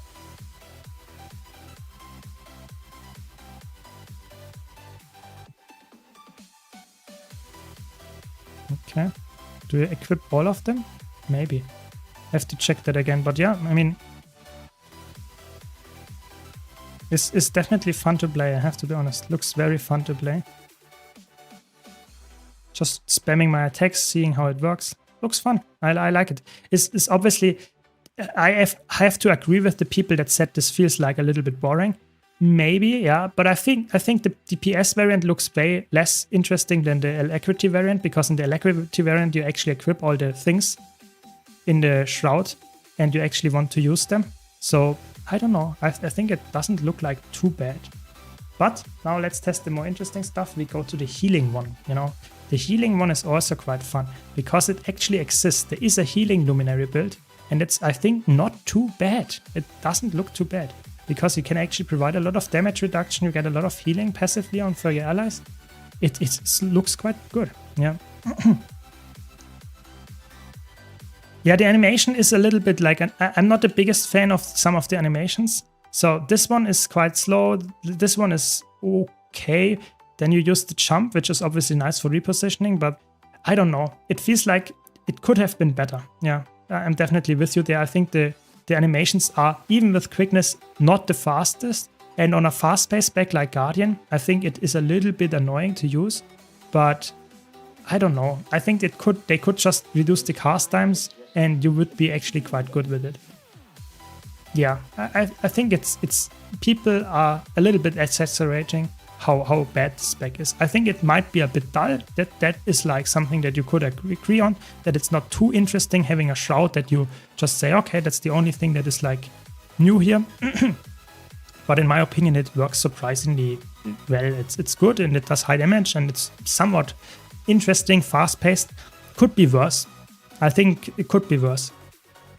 Okay, so let's spawn a Golem and let's try out some Harrier with Water Rune. Full healing build. Let's see how much I can out heal the damaging field here. And Caracosa relic. Okay, then I will not heal myself with the relic. That's already a little bit like sketchy, because I will not see the healing from the Caracosa relic because it's only going to allies, but that's the build that Snowcross actually chose here. And we actually use Staff and Spear, even on a healing build, so that's quite nice. Spear is so flexible, you use it in a power build and in a support build, full healing build. So really flexible weapon. Yes. That's how good Spear is on some classes. But they just want to sell Chancervalds, I guess, to some people that don't have it yet.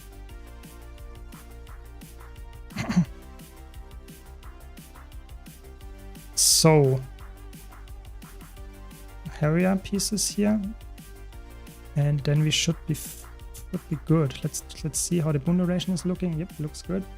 Then we run Honor, we run Virtues, Virtues, and we run the same traits as the Alacrity variant. Okay, very good. Like this and like this. Okay, and gets this one, and discuss some barrier. Let's try it. Let's see how it goes. This is like the moderately damaging field, and we will increase it in a bit. This is a healing. Yeah, I mean, not a big deal, you know. Look at this. I'm just like completely outlasting the healing field. That's like boring. We need to increase the numbers of the damage here. That's not doing anything. And remove the boons, please. And give myself some quickness. And increase the damage. Yeah. And let's see it now. Maximum damage field.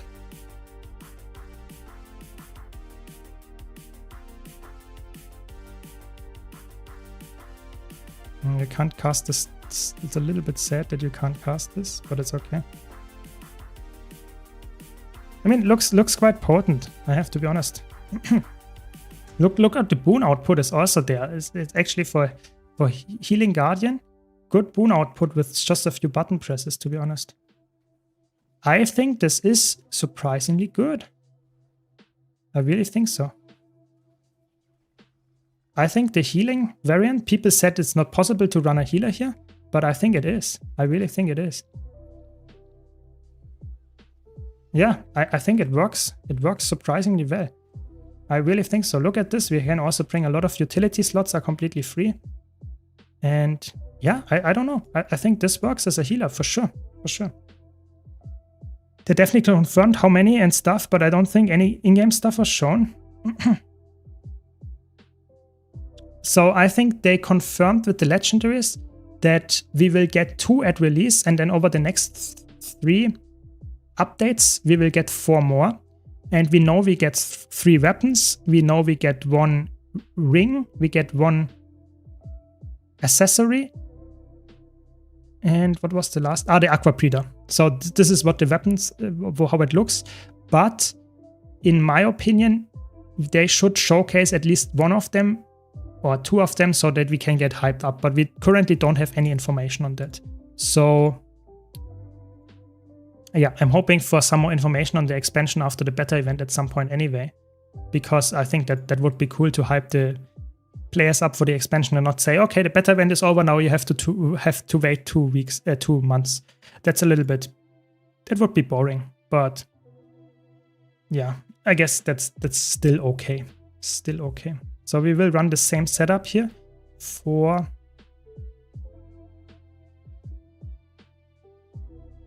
maybe we cook something crazy and we go for a Celestial variant for Luminary. Ooh, we could go for a Celestial Luminary as a solo build now. You know, now I'm trying to go for a solo build. Maybe that's the way. Maybe that's the way.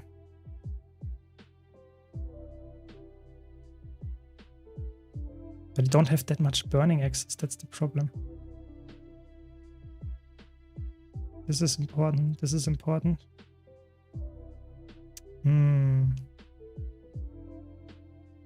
Maybe like that. Yeah, let's try it. Let's see how it goes. Welcome, Simplabs. Welcome, welcome. Been watching all your videos recently and like the way your guides are, and I think you are very humble. I was wondering though, what's your main class and favorite elite spec in the game? So, if you watch some of my videos, you know I do play all classes. I play like every single build, every single elite spec. If I would have to be really pinpointed to a specific like class that I wanted to play, I would probably right now choose Mesmer. Yeah, I would really say currently if I had to choose one class that I would only play from now on, would probably be Mesmer. But I would not enjoy it. I want to play different builds, different classes and swap around to the current mood that I'm in. So I would say Mesmer, yes, is fun and interesting. But if I had to choose a single elite spec, that makes it even harder for me. I guess I would probably go for...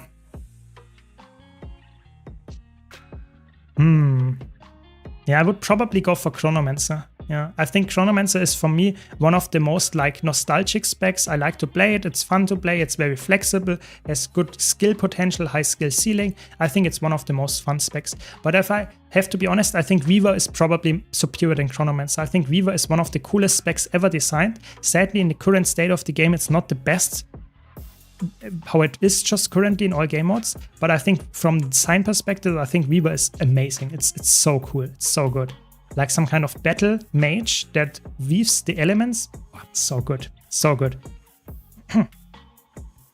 Yeah, I mean, maximum damage field is like harder than Bone Skinner. So if you can outlast the maximum damage field here on the Golem, it has more, it's higher healing output than on Bone Skinner. So Bone Skinner is typically between medium and heavy damaging field here, and if you can outlast the heavy damaging field on a healer in the Golem room, you can easily outlast the Bone Skinner. Yes.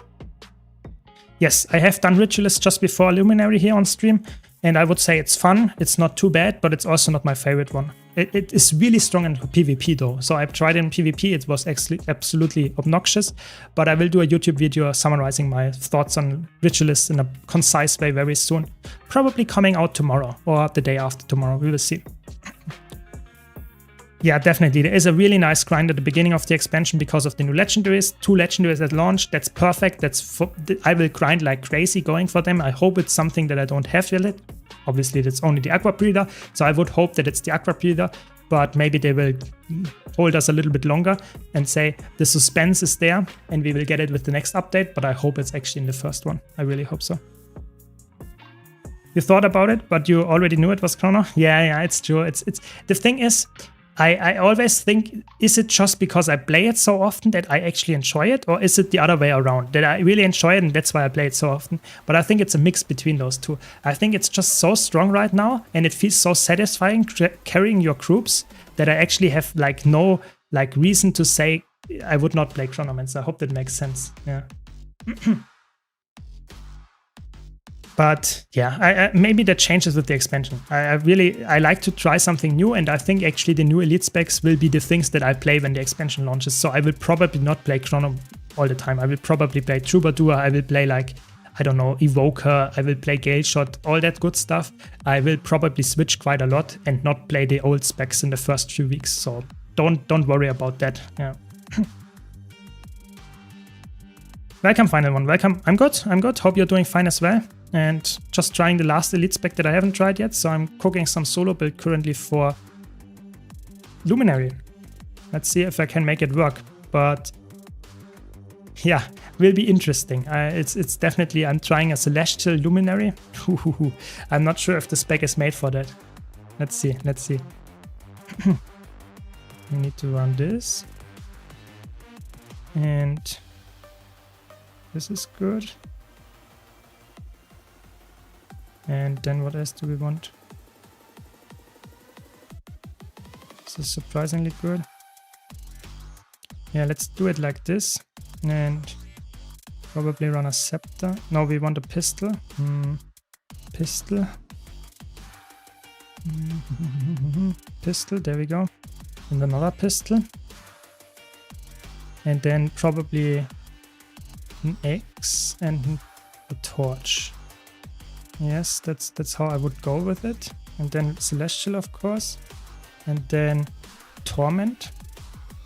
It's just really good on Celestial. And then on the other set, we want to go Strength, I guess. Here the same.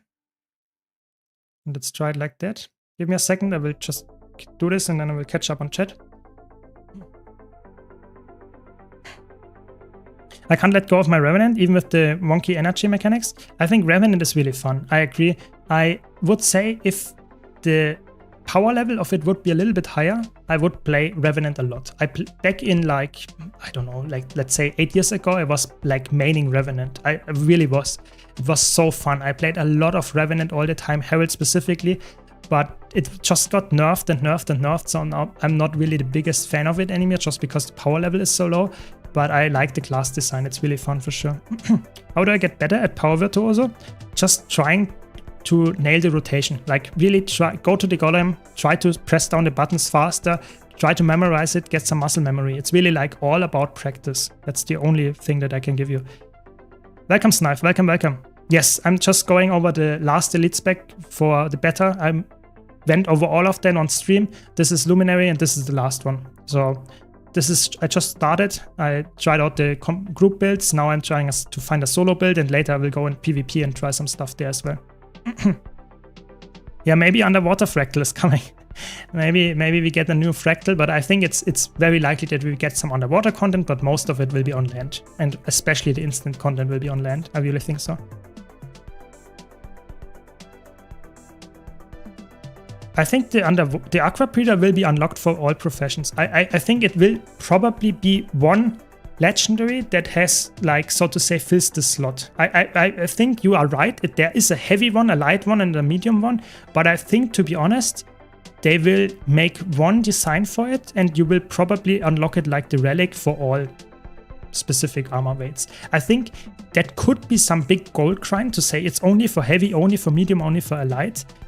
But I don't know. I think that's very artificial because it's like they use exactly the same skins. You don't even look at them like for 99% of the content. So I don't know. I think they should give us like one and that's it.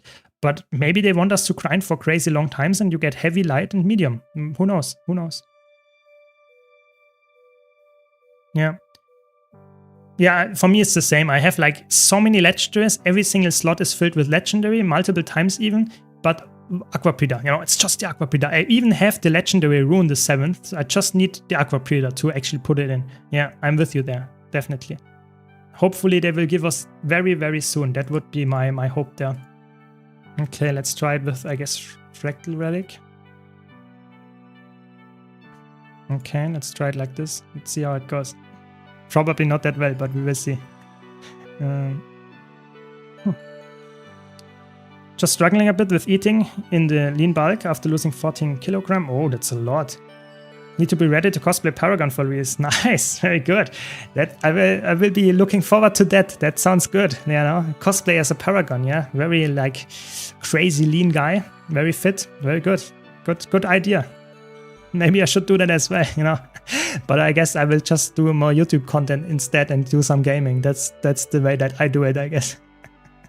Yeah. I'm just a massive Dark Fantasy enjoyer, and Revenant is the closest to that thematically for me. Yeah, I think the Revenant is probably the one that's the closest to some kind of Dark Knight, some Edgelord or something like that. Yeah. I can definitely see why people like that. And you are probably one of them, Machiwara, so yeah, that's completely understandable. Okay, so let's try how it goes. I don't have any quickness. That will be really painful to use in a solo build without quickness. But let's just spam the skills here. And spam. The boons are okay. I don't have any quickness though. That's not that nice. And the quickness is really annoying me. Playing without quickness doesn't feel that great. And you have also no damage. Why is that? Why do I not have any damage? Because I don't have any burning application. Yeah, that's the main problem. I don't think this is like it's a really tanky build, but I think power is way more likely to be worth it. Okay, let's try this again. Try to go for some, I guess, some commander pieces.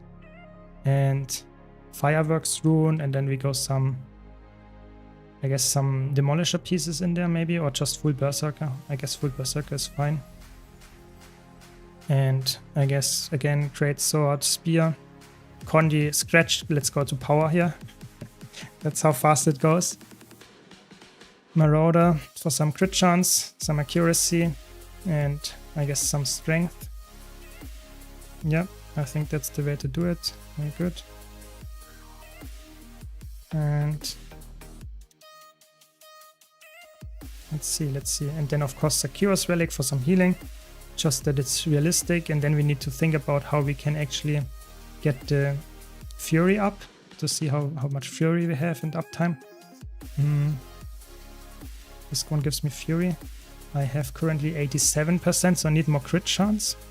How can we get more crit chance? We can go for Radiance. How much do we get? 25% while we have Resolution. That's a lot. So yeah, we don't need that much then. We can go for more Dragon Pieces. Yes, that's good. Dragon Pieces. So now we're at 104%. We can go for even more Dragon Pieces, I guess. Okay, let's try it like this. Wow, perfect almost. Very good. Very good. Interesting. Let's try it like that. Heavy Aqua Breeder must have heavy inner piping. Yeah, that would be, if it would look different, then it would be a different story. You know, if every single Aqua Breeder had a different look, then I would go for all three of them. But if it's like really, every single one looks the same, doesn't matter which armor weight it is, then I think it would be just like a insane gold sink. And I think that would be not that well received, to be honest. So let's see how it goes. I actually think they said we get one legendary, so it will probably be one Aqua Breeder, not three. Otherwise they would have said it. We get 3 Aqua Breeders. That's my take there. I really enjoyed your Troubadour video. Gave a lot of insight. I'm really psyched to get support gear going. Probably equally keen on support Chrono though, because the spec is just too fun. Yeah, I think Chronomancer is really strong, and I think with Troubadour release at the expansion, I think it actually is like both of them will be good as a support. Chronomancer will be the more general go-to option that is very like flexible in what it wants to do. But if you have invulnerability that you want to share, if you want to have a lot of barrier, a lot of stability access, then you would probably go for Troubadour. And I think that's really cool that you have two like Mesmer specs that can support, and both have their niches when they are good. So I'm really hyped about this as well. Hopefully Chronomancer will not be like completely nerfed down, but we will see. Yeah.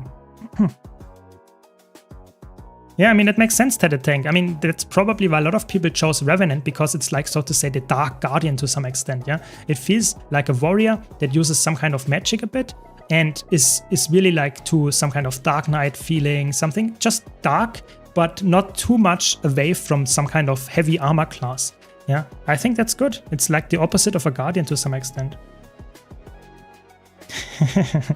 Maybe Remo, maybe that's what we do. But I think I'm very far away from being something like that lean as the Paragon in the trailer. Yeah. Too bad as a Druid main, all I can hope for is the pet that will give stability. I think that would be a very good option, having a pet that gives stability, because that would also fix the problem that Untamed has as a healer. Untamed healer, yeah, is something that is very underrated, because it has surprising high amounts of healing output, but it doesn't have any access to stability, so you can't run it in the current game. It's just like a healer that doesn't provide any stability is useless. So they really need to think about how to give rangers some more access to stability on core skills like pets or utility skills, and then Druid and Untamed will be very strong again. I really think so. So that's my hope there as well. And we will probably get some new pets. Trick will make sure of that, I would say. You get 10% against enemies with burn on them too? Yeah, that's true, that's true.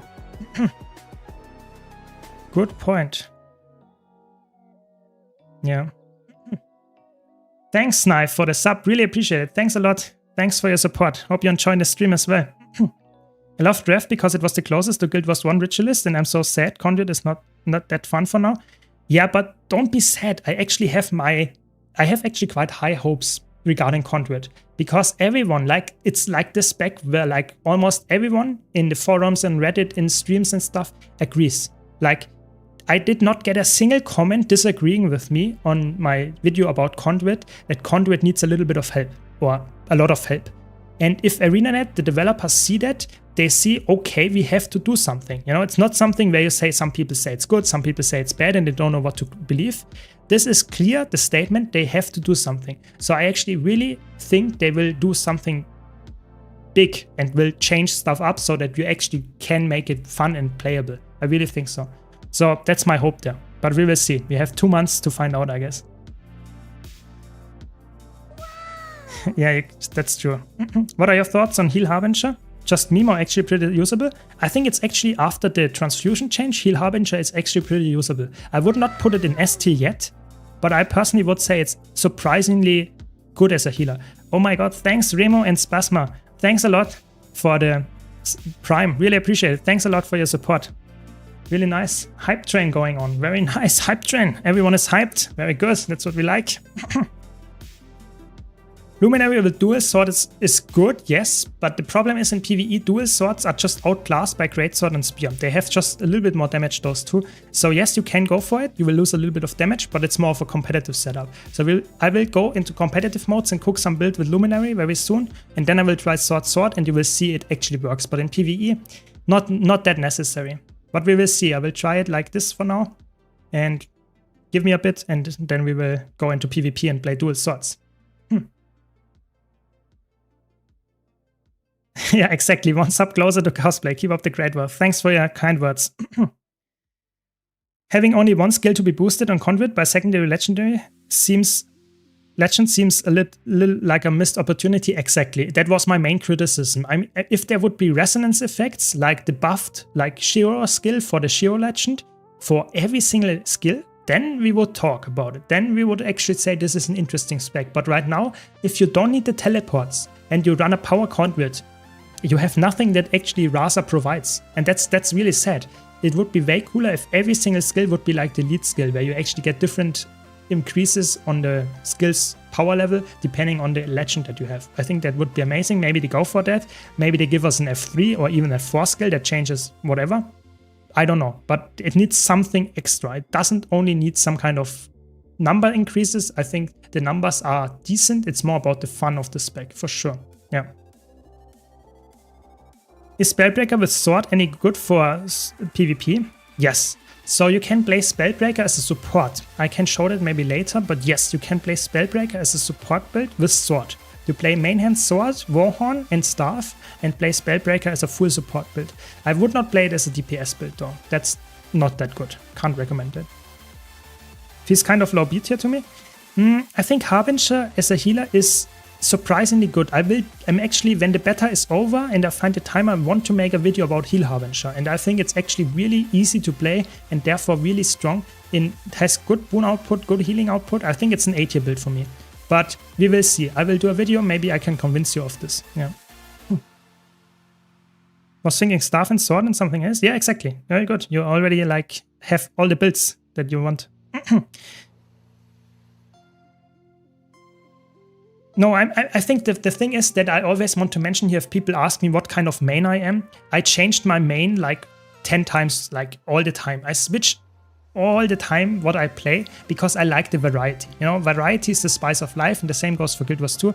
So I can't tell you Mesmer is my main forever and I played nothing else. No, I switch around. If Mesmer is boring to me right now, I go to Guardian, I go to Elementalist, I play Thief, whatever. It's always depending on what the current mood is. That's why I like to play different classes so much, because I can build craft, try different things. That's why I have so many legendaries, because of the convenience that I can easily swap my gear around and have like different stats. That's the whole idea. Okay, so let's think about it. How can we get some resolution? It's the biggest resolution still. This gives some resolution. This also gives some resolution. This gives a lot of resolution actually. Okay, let's do it like that and let's see how it goes. Nice, that's very good, Remo. Thanks a lot for supporting me in double the way, you know, watching and subbing. Thanks a lot, really appreciate it. I'm currently on like some mix of commander's gear for some concentration with dragon pieces. That's the main thing, so that I get some like enough crit chance by also having some power damage and some wound duration. That's the idea, but I will try. This is a solo build, so it's optimized for being alone. We will see if that's gonna work or not. Yeah, we will see. Yeah, exactly. With 70 characters, you probably know the answer already that I don't really have a main. Yes, that is correct. Thanks, Andran. Thanks, Andrari. Really appreciate the Prime. Thanks a lot. Hype Train is still ongoing. Very good, guys. Very good, very good. Thanks a lot. Really appreciate the support. Yeah, exactly. It's the beauty of Guild Wars 2. So let's try this again. Let's try to make this work. So we want to play a solo build and we spam our build, text here and see how it goes. We want to use this and this. Okay. I mean, I still don't have any quickness. That feels so painful playing without quickness, and I have no like vulnerability uptime. That's also very painful, to be honest. Why is that so painful? Yeah, I need something that gives vulnerability. That's the problem. I actually don't need the strength sigil. I think I have actually really good might uptime. How can we make it work? I think Virtues might not be the way to go. That's a little bit... Nah, I think I have... Virtues is good. I don't run Seal on a power build. That's the problem. Ah, it feels so painful. How can I make that work? Thanks, Shikama. Next one. Thanks a lot. Really appreciate it. Thanks. Welcome, everyone. That's good. Thanks a lot for your support. Hype Train is still ongoing. Everyone is hyped. I like it. Thanks you so much. Okay. So we want to have, of course, power damage. Power damage, power damage. And I don't know, 10%. That's Seal gives you instant vulnerability things, you know. If you... This one is 6 vulnerability. Your symbols give vulnerability. This one is actually... I think we have to go for that. We lose actually a lot of like uptime on the resolution. I think it's okay. I think it's okay. We get resolution on the healing skill. Yeah, I think that's okay. We can do it again. Let's try it again. I think this looks a little bit better. Yeah, Relic of Sorceress could be good. That's a good point. But then you lose the healing from Sakiros, and that's what I always like. The relic slot is so hard to choose, you know. If you're power build and you don't run Sakiros relic, you have to, in a solo scenario where you need a lot of healing, you have to really provide something that like crazy heals passively. And on a power build, it's so hard to really replace this. It's crazy. So I think, yes, Sorceress is a really good relic. It's really strong if you don't have enough uptime because you get easy like procs of vulnerability all the time. But the problem is you lose your healing. And if you can't replace the healing, then the vulnerability doesn't provide that much. I think it's more likely that we go for Frailty Sigil. But let's try it again with this setup. Now we have a little bit more vulnerability application of the symbols. We can just spam the symbol skills and then we actually have decent uptime here. And you can see the numbers are way better now. Or not way better, actually quite similar to be honest. Nah, it's a little bit higher for sure. And we have the 25 vulnerability up. You can see that's definitely visible. And yeah, the damage numbers are a little bit higher. And I think the healing would also be decent. Yeah, it's too low. The damage numbers are too low. If you compare that, yesterday I just did like, I think Fire Evoker only as a solo build that could outlast the medium damaging field and I had 25k. Yeah, I mean, the difference was insane. Thanks, Veshai. Thanks a lot for the sub. Really appreciate it as well. Thanks you so much. It was really nice. Good hype gem. I like it. Very good. Thanks a lot. Thanks for your support. Really appreciate it. Yep, I tried the fire-only evoker solo build, outlasting the medium damaging field. Had 24k DPS. Okay, you know, just camping fire, spamming some skills. That's it. It's just some builds are just better than others. That's the sad truth. Yeah. Yeah, it's solo builds on a power setup without Sakiros. That's like really rare. It's like almost impossible. I think you need to have some crazy other things that are actually working in your favor, that have some passive sustain and some crazy passive sustain that make that work. It's not very common, sadly. Yeah. Welcome, Ray to Static. Welcome, welcome. Is the Evoker DPS build viable in World vs. World? I would say if you play Spear DPS Evoker, I think that's actually a good roaming build, and it's surprisingly good as a build in Zergs, yes. But you have to be really careful. It's really like you focus a lot on DPS and you focus a lot on like trying to survive, and by not taking damage, you have no active sustain in that way. So I would say Evoker as a DPS build is good, but it's not the best. I think Weaver as a DPS for Zergs, and for roaming, we have to see. But I think it's definitely like a decent build. It's not garbage, for sure, yeah. Yeah, exactly. Guardian builds without quickness feel really horrible, but I can provide some quickness, to be honest. I could swap to the elite skill here, actually. That gives me, that's such a bad uptime. It's like not even 5 seconds. No, I'm not sure I can't run that, to be honest. That's with alacrity, it's like, I don't know, it feels like it's not even like, it's like 20% uptime. That I can't run that. That's too bad. I think the only thing that I could add on top of that is on the spear, instead of the strength sigil, I could run a celerity sigil to get some quickness there. And then maybe run this elite skill on top of that. But I still don't have quickness uptime then. Yeah. You can't provide any safe... Nah, you can't provide any safe quickness. No, it's just, it lacks some...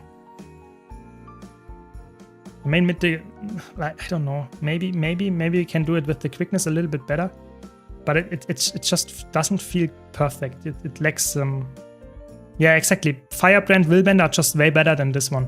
I can't get this one to be somewhat close to this, yeah. Does Luminary have anything that would improve on the core hammer build? So,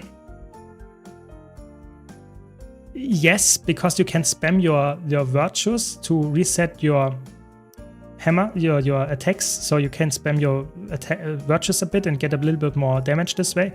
But I'm not sure if that's like really like improving too much. I will try some Core Guardian hammer build or Luminary hammer build, similar to the Core Guardian version in PvP, just in a bit. But we will see. We will see if that's actually working, or if Luminary just... I think Luminary needs a little bit of help. I think the Shroud feels, I don't know, weird. It needs something. I'm not the biggest fan of it. I think Willbender, Firebrand, even Dragon Hunter have actually changed up Guardian in a nice way. But this one feels like it's Core Guardian with a new skill that is quite fun to use on a support build. But as soon as you want to deal damage, it feels really like you dip in, you use your one attack, and you dip out. That's like how this whole thing feels. And it's like almost only Core Guardian. And it's quite fun to play as a support, but as a DPS, I need some help. It's my opinion, yeah. I'm always happy to help. Have to rely on shadebot protocols? Yeah, obviously that's also working, but I think if you... my solo builds are always crafted around not having shadebot protocols, because I think a real fight where you need a solo build that is not over after 10 seconds also like punches you in the face and just deals some damage that you have to sustain. You have to have some boons after 10 seconds, because after that the shadebot protocol boons drop and stuff like that. So I think my solo builds are always crafted for fights that take minutes instead of seconds. That's the idea. So I think this build is decent if you want to one-shot a boss, like not a boss, but one-shot something in the open world, like a veteran or something. But as soon as you fight a champion or legendary mob, this one is just not as good. That's just the problem. Yeah, you could go for Honor, but the problem is if you go for anything that is not Radiance as a DPS, then you lose so much crit chance, 25% crit chance. Just with this straight line, it's crazy. And then Seal gives me the vulnerability. So if I drop one of those, I lose a lot of damage. And Honor would give me a lot of heals, but then I don't need Secures anymore, maybe.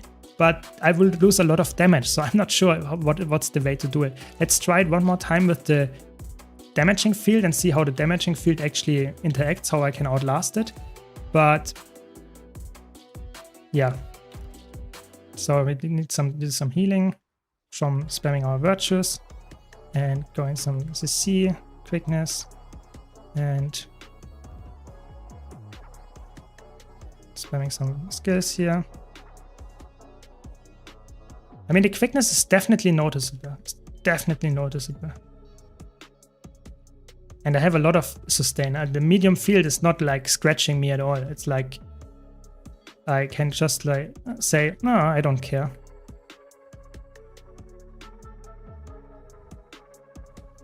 It's 12k. It's okay. I mean, half of that what the other one did, but definitely outlasting the damaging field, not a problem at all. Yeah, it's okay. It's okay. If you really wanted to play a Power Guardian, I think Dragon Hunter is a little bit better. But still okay, I would say. It's okay. Could have been better for sure. But what can you do? You know, sometimes some specs are just not perfect for soloing. That's okay. I mean, it's fun. I think it's okay in fun and okay in terms of like build crafting. It is not the most interesting one, but it's also, I think Conduit is a little bit less interesting to me than this one. So, but it's still not the best, I would say. If you could design your own elite spec for any profession, what would you do? Oh, that's like an open question. That's crazy. So I personally would really like some kind of elite spec. I don't really... So I have 2 elite specs in mind actually that I would like a lot. So the first one would be some kind of... I thought that would be Revenant. I thought that would be some kind of vampire. Something that is like supporting its allies by sacrificing its own life. And then you have some lifesteal baked in to suck some life from the enemy or something. That would be a really cool spec. I don't know how the specific gameplay mechanic would be. That would just be the idea of the spec, that you would be some kind of life-sucking vampire. I think that would be a cool idea for a Revenant spec for whatever reason. You know, you could summon some legend that is like that. Maybe Condi focused, like bleeding focused, something like that. I think that doesn't exist in the game too much, and that would be really cool.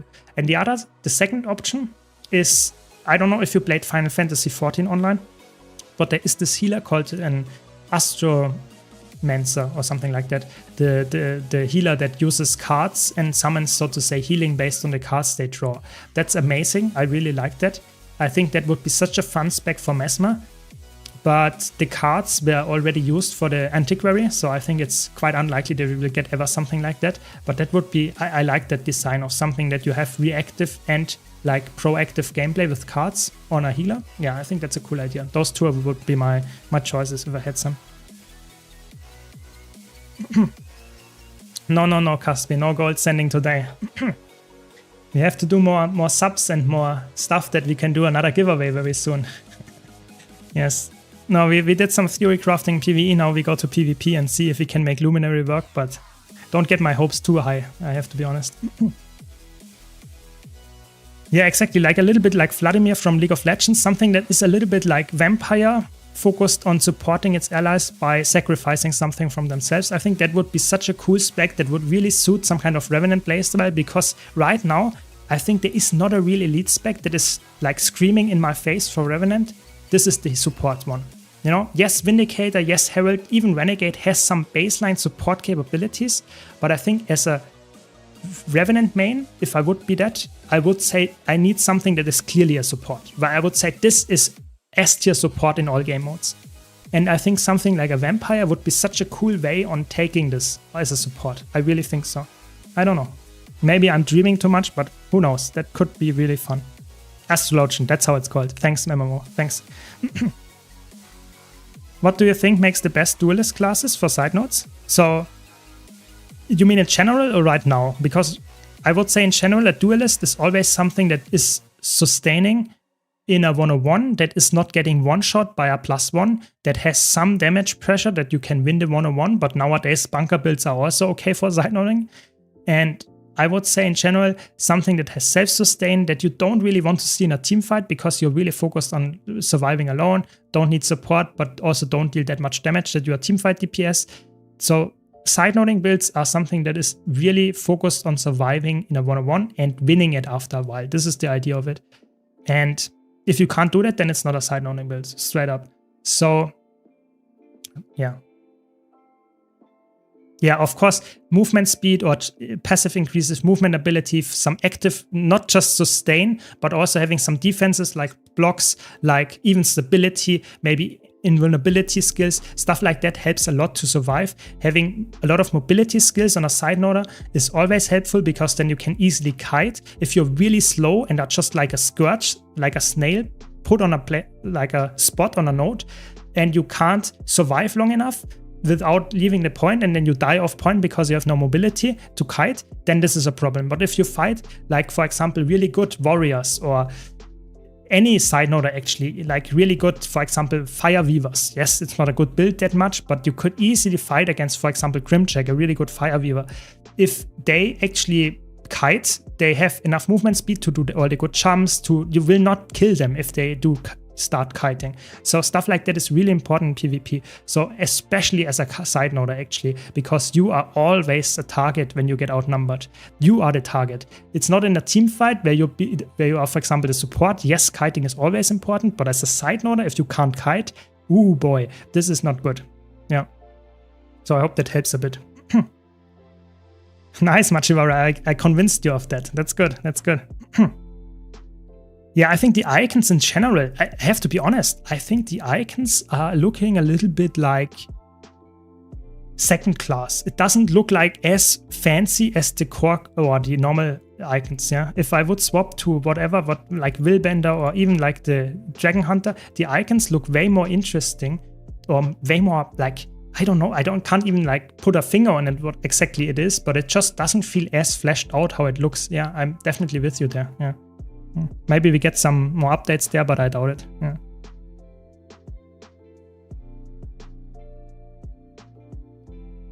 Yeah, if they used this puddle mechanic on Amalgam. I think it makes sense there as well. Don't get me wrong. I think making some kind of metal into a liquid, like some kind of mercury, that makes sense for Amalgam.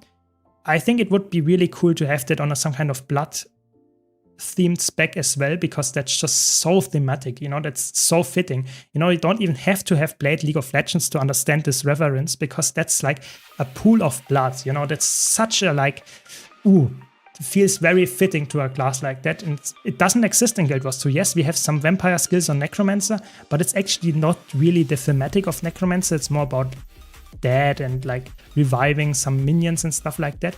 It's not necessarily about inflicting bleeding and making the enemy suffer or healing yourself by sacrificing some damage. Yes, this all exists to some extent on Necromancer, but it's not a coherent build in that regard. So I really thought this could be coming with this elite spec. It's not, so I hope maybe at some point we will get that. We will see, we will see. Yeah, some specs feel a little bit, I agree with you, Caspi. I think I was also hoping for a bit more interesting specs in terms of like theory crafting. On some of them are good, but most of them feel like a little bit, you have one like gimmick and that's about it. So I make a tier list very soon about it when I have all the things played in the beta and summarize it very concisely what I think about them. But I would say there are some really good ones and there are some really bad ones, or not really bad, but decently bad, and they need some help, especially Conduit, for example. But yeah, maybe they will change it to some extent, but I doubt it, to be honest. I think the profession mechanics are actually quite like fleshed out. Yeah. Yeah, exactly. Yeah, I mean, Ted Tank, I'm happy that I couldn't convince you, because I think that's such a fitting idea. And I had that for years now already. And I was really saying, before I got any like icons for Revenant, I was like always like Vampire Revenant, you know, that's it. And then we got the icon for Conduit. And the icon for Conduit actually is like some kind of like teeth thing, you know, at least it looks a little bit like it. So you know, we don't have anyone here that has it, but yeah, this looks like some kind of teeth, and I was like, oh my god, we get it, but then we didn't. So yeah, that's how it goes, I guess. In Guild Wars lore, blood magic of course exists because we have Necromancer. Necromancer has the blood magic, and you have some life sacrificing in the blood magic thing. So you have some self-healing, you have the daggers and stuff, you know, daggers gives you some life stealing. If you run the blood magic, you get some nice like bleeding applications, some healing, life steal and stuff. Yes, it's focused around it, but in my opinion, this blood magic is not really like feeling like a vampire. It feels more like someone that does some kind of rituals where you sacrifice your blood to make a powerful, I don't know, magic like spell or something. So it doesn't feel like someone that is actually attacking you to heal themselves or their allies. So I think there is some design space left. Yes, you have the Signet of Vampirism, that's life stealing, but it's all about life stealing, has no interaction with bleeding whatsoever, and is also not really like coherent idea of it, in my opinion. So that's my whole like idea why I think this might be not perfect and could get some help, and we could get it at some point, but who knows? Maybe they make a rework for blood magic and that's it. That would be a little bit more reasonable, I guess, but we will see.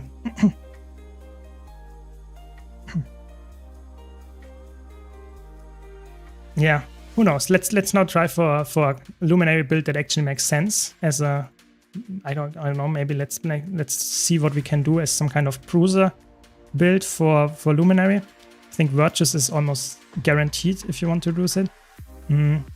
This only provides might and fury. That's so bad. It's so bad. In PvE it gives alacrity, permanent alacrity. It gives some fury and some might. Oh my god, it's so bad. I like this one for some Condi cleanse. Maybe we try to make some healer work. Let's go for some healing one first. I'm really interested to see some healing one. Okay, let's go for honor, I guess. And we want to go for, like, this is really fun, but renewed focus is too strong. We have to take it. And what else do we have? Receive the light for some healing, I guess. Then, nah, my allies don't go down. I don't want that. I guess stability is set in stone. This is a stun break for allies as well on a 30-second cooldown. Do we want it? This is fun. I have to try this, to be honest, because you heal whenever you grant a boon to your allies. When you are support, you can actually provide a lot of boons, especially on staff. So if I equip a staff here and then use this, then I get like 12 stacks of might to my allies. That means this heals me. If there are 5 allies around me, that means 60 times 50, that's like 3000 healing. That's quite a lot of healing that I get on top of that just for using Empower with this stance. And it gives stability as well. I don't know, sounds like a cool idea. Okay, what else can we do? This one is probably set. We need some mobility on top of that. Let's play it like that. And what else do we want here? Staff and probably sword, shield. It's just like the most common setup. Like, that's just how it goes. And what else do we want here? We have a stance. We only have one stance though. 2 shouts. What can we do here? Just thinking here out loud what I think is worth it to run for my allies and for this build. What could be good? Something that helps me. I guess River's Relic is always a good choice, and then Guardian for some more toughness makes sense. And then probably like energy and transference on both of them. Just to get the most amount of healing out. I guess that's the setup. And let's now go to the traits. Yeah, exactly. Alucard, the name for all the Revenants. Yeah. Or for all the vampires. Yeah, I think a lot of people run that. Okay, so I guess in PvP, you really want to run this one. This is really fun. There's some damage and heals. That's a good one. Light aura when entering Shroud, and all the luminary skills detonate the light aura. That makes sense. Gain light aura when you use a healing skill. I mean, it's a bruiser thing. This is good, because this helps my allies to heal them. I feel like the traits in Luminary are not like that good for PvP support, to be honest. It seems like they are good for a bruiser build, but for a support build? I'm not so sure. This is a stun break then, that's just so good, we need to take that. And this is a Condi cleanse, we need to take that, that's so good. And this one is not that important, we don't have any concentration, because we take the more damage, I guess. This one is also good, some more vitality, I guess. Staff, endurance gain.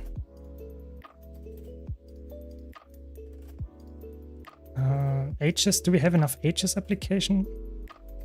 Not really. Let's go for this one. And yeah, this one is just so good. And let's try it like this. Let's see how it goes. What can happen? It's just a beta. Yeah. Doesn't matter too much anyway. What's your favorite PvP map? What are the maps in PvP? Let's check. So, what is my favorite map? I would say, if I would not play ranked, I think Temple is my favorite map because I think Temple is very interesting with the 5 potential points, nodes that you have to contest. If I play ranked, I don't want to see Temple because Temple is like with random people. Sometimes they are just ignoring the buffs and you lose the map. I think if I would have to choose a single map where I would say this is the overall best map, I probably would say it's Kylo. I think Kylo is very fun. It has very good kite spots. It's not too big. It's not too small. I like it. I think Kylo is a fun map. I think if people go to the trap, it's already lost. But other than that, it's a nice map. I think it's probably my favorite map. It's an old school map, but I like it. Yeah, that's what I would answer there. You make good guides. Helped me out a couple of times. Thanks. No problem. Always happy to help. If you have any questions, just let me know. Always happy to help. And of course, if you have any feedback, how I can improve my stream, my videos, whatever, let me know as well. I'm always happy to improve on top of that as well. So let's see how this goes. Yeah, exactly. I mean, trap stat is like, it. Don't get me wrong. You know, if you surprise the enemy team with a trap shot, like 1 in 100 matches, this can actually win you the fight at least, or sometimes even the match. But to be honest, whenever someone goes for trap, it's like clearly shouting to me, this guy does not know what to do. Yeah, it does not know how to play PvP because a trap usage in current Guild Wars 2 is just not good. There is no reason to do it for the most part. So I would always say ignore the trap, and that is winning you the match way more than just going for trap for no reason. Okay. This one gives protection. And then this one is nice healing and Condi cleanse. And also soaks some damage, okay? This is a nice daze.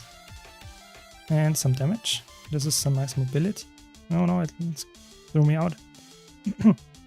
Yeah, but just want to get the skills down and see every single how it works and stuff so that I don't grief my team. This is a nice mobility skill. And this is a nice emob if I can land it. Probably not that easy to land. This is a nice block. And this is a daze. Oh, that's a really bad daze. It's really, really bad. Feels really hard to hit. Let's see. See if we can get a match to showcase the healing luminary. Looks scary, to be honest. Looks very scary. I think it will not work, but it will probably not be as bad as yesterday's waterlogged evoker. That was like something that I would not recommend you to do. You know, locking yourself in one attunement and this one being water in competitive modes and say, I'm the healer guy. Ooh, it didn't feel that great. It was, I won the match, you know, it has to be the build, but can't recommend it. This specialized element trait needs some help for sure. It's not the best one. Needs some help, but definitely a fun concept. I think if they give it some kind of identity, other than locking yourself and giving you some kind of advantage for doing that, or some kind of like positive aspect as well, I think I could see that being useful to some extent if you really wanted to play a full healing elementalist. Why not? I think it will never be used in competitive modes, really, if you want to get the best build out, but I think it could be okay. It could be okay. But I think this one here is better than, this current build is better than the waterlogged elementalist. So let me hydrate before I get the match.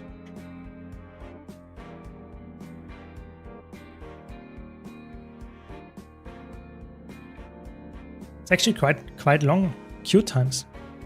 Almost 5 minutes. Is there something happening? Is there some AT going on? Maybe there is some AT going on. No. I guess not. I guess not. Maybe I just missed the match and no one else wanted to go into unranked right now. It's a little bit sad. Normally I get really fast unranked pops, especially during beta events, but right now doesn't look that good.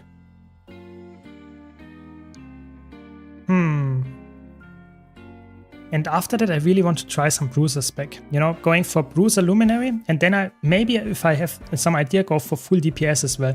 But I probably think full DPS Luminary. I'm not sure if that's like better than Willbender or even Core Guardian. I think Bruiser spec with this trade, a lot of light aura application, could be decent. Yeah. Elementalist is fundamentally tied to attunement swapping. I understand the people who want a single element roleplay, but it will probably never work. Exactly. I think Elementalist is like designed to have 4 weapon sets, so to say, all the time. That's just how it is designed. If you then cut away 75% of it and say, now it's an easy build, you have to make some heavy adjustments to the last remaining element to make it actually worthwhile doing that, especially in competitive modes where you actually get defenses, healing, CC and damage with the 4 elements, and if you cut 3 of those 4 things away, it will not work. That's just impossible. So I think in competitive modes this trade will never work, but in PvE I think it could be actually working as a healer if they think a bit about how healing and alacrity and that kind of stuff is applied. I think that could work, but I think it's mostly for the roleplay aspect, and if you want to have an easy DPS build, that's what you would probably choose, but I don't see it being ever metal. I think they will nerf the damage numbers of the current existing one in fire, and then they will try to buff it to a way that's actually a low intensity build for people that want that, but that's about it. I really don't see elementals being played in most situations with only 1 element. It's like, it's a meme trade to some extent. Okay, so we have an Evoker, Gale Shot, Core Engineer, and a Troubadour. Yeah, I mean, I'm a little bit scared of the Core Engineer. That doesn't look that good, to be honest, but we will see. We will see. Did you craft Hope? And if yes, is it really as bad as people make it out to be? Yes, I crafted Hope. I have to be honest, I crafted it almost instantly when it came out, so it was quite a while ago. But when I did it, it was not too bad. I think, yes, the collection, some parts of it are a little bit annoying. You have to do some events, you have to wait there and get the events, but I think it is way easier than people actually think it is. Yeah, I think just be patient. You only do the journey once. It's not something where you would say, oh my god, this is like, I have to do that now every single week. No, you do it once and then you're done. I think actually it's not as bad as people make it out. If you like the skin, if you like the pistol legendary, go for it, really. I think it's worth it. I think it's a nice legendary and it's not too bad to get it. Yeah. But don't expect it to get it day 1. That's the only thing that I can give you here. And oh, they instantly got a kill here. Okay. Get some healing on my allies. And more healing on my allies. And go in the Shroud. Get some CC here on this guy. No, missed. Nice damage. Almost killed them. And got some stability for my allies. It's really hard to see if this build is actually working or if it's just like my teammates are just too good. It's really, really hard to see. I mean, we obviously fought here in a 4 versus 5. 5 versus 4? Something, I don't know. I think the enemy team actually did not like fully commit to this fight. There is the amalgam coming, so and provide some healing here.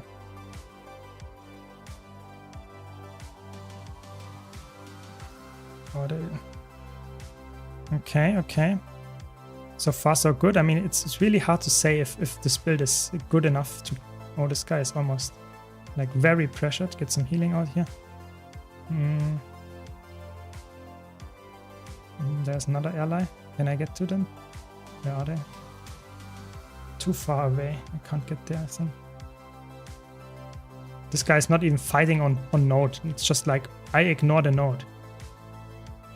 I don't have any Condi cleanse and fighting against the Condi one. That's a little bit annoying, to be honest. Why did I die here? I have to really understand what kind of Condis actually cleanse me. What is this guy doing?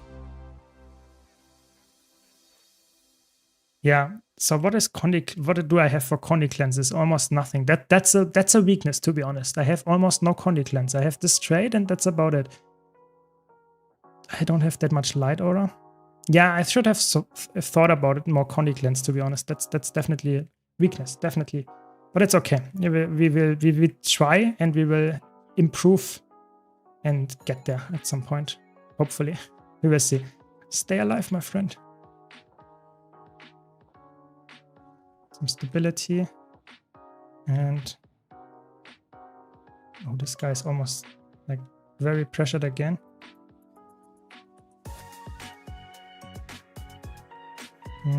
That's not what I want to do. Oh my god, they are all so pressured. Good teleport. Good teleport. Yeah, I'm not sure. Not sure. This is not gonna look that good, to be honest.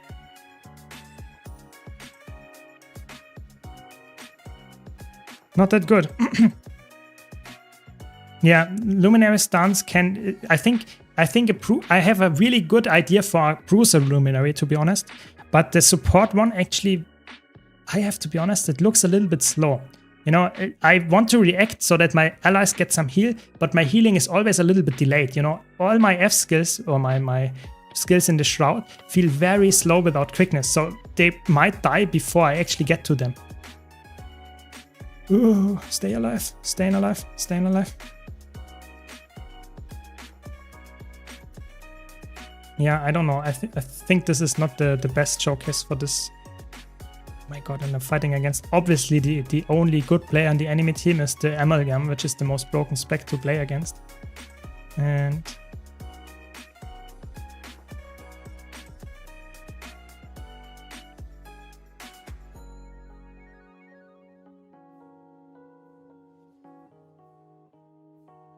ooh, so many people.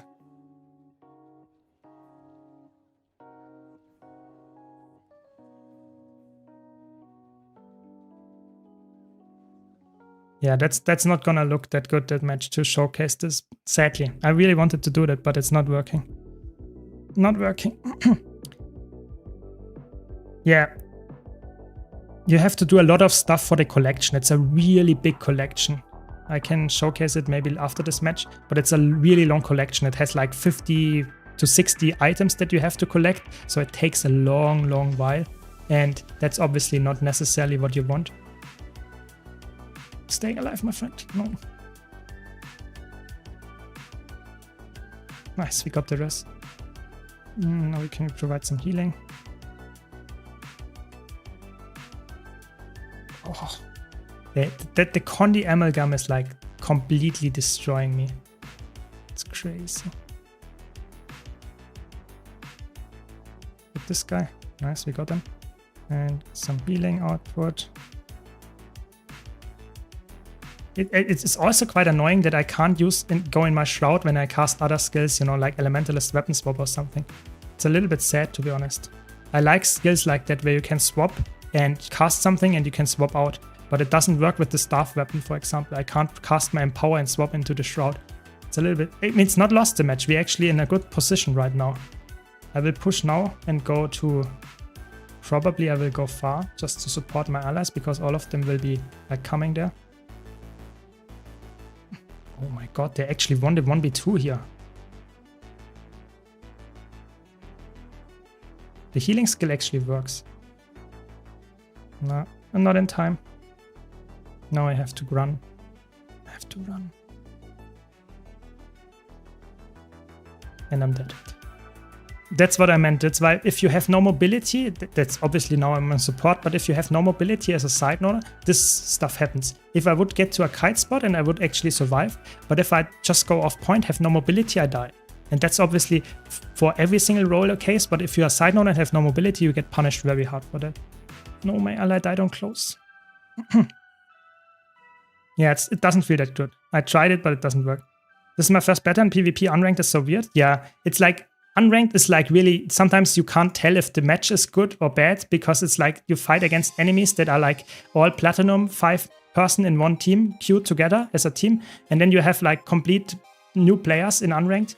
It feels really bad. It's like, you can't tell if the build is good if you are getting stomped 0 to 500 or stomped 500 to 0. It's like, it's really painful in that regard, but I think it's the only option because if you do ranked, that's like you don't know what, then everybody would spam specs that are just very, very strong. and would also not be like that fun for you if you don't want to play the beta or something.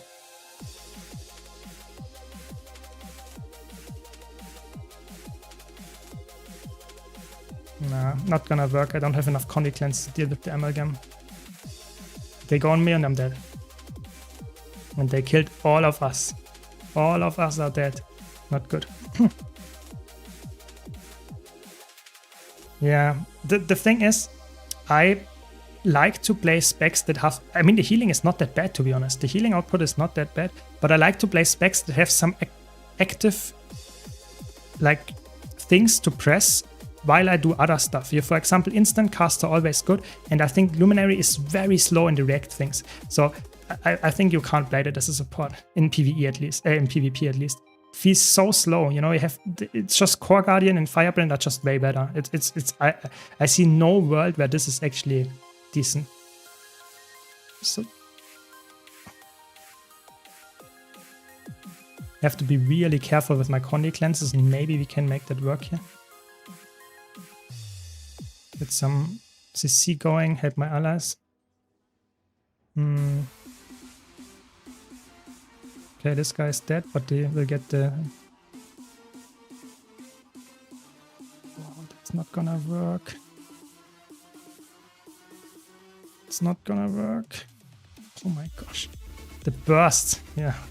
That's a lot of damage. Sad. Was fun actually, was fun match, but not gonna win this one.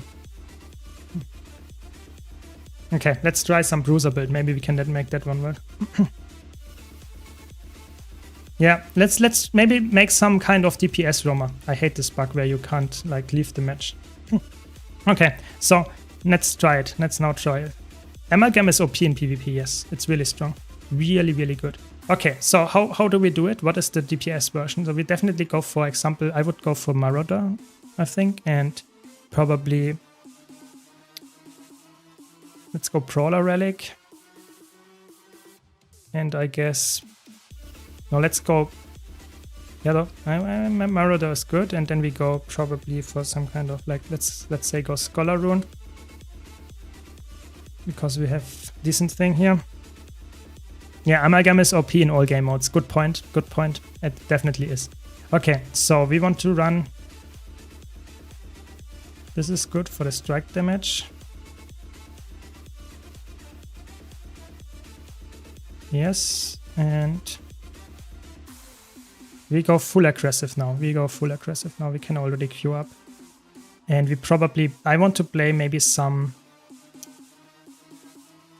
Maybe Great Sword and Sword. I know Hammer is also viable, but I want to play something that is a little bit more aggressive. And let's try it like this. Yeah, we have to take this, and we go with this, and that. And what's the last one?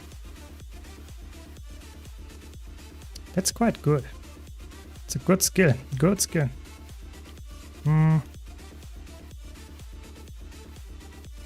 Bot, mid. Yeah. That is what I would also do. Same trades as Willbender, makes sense. That's probably like...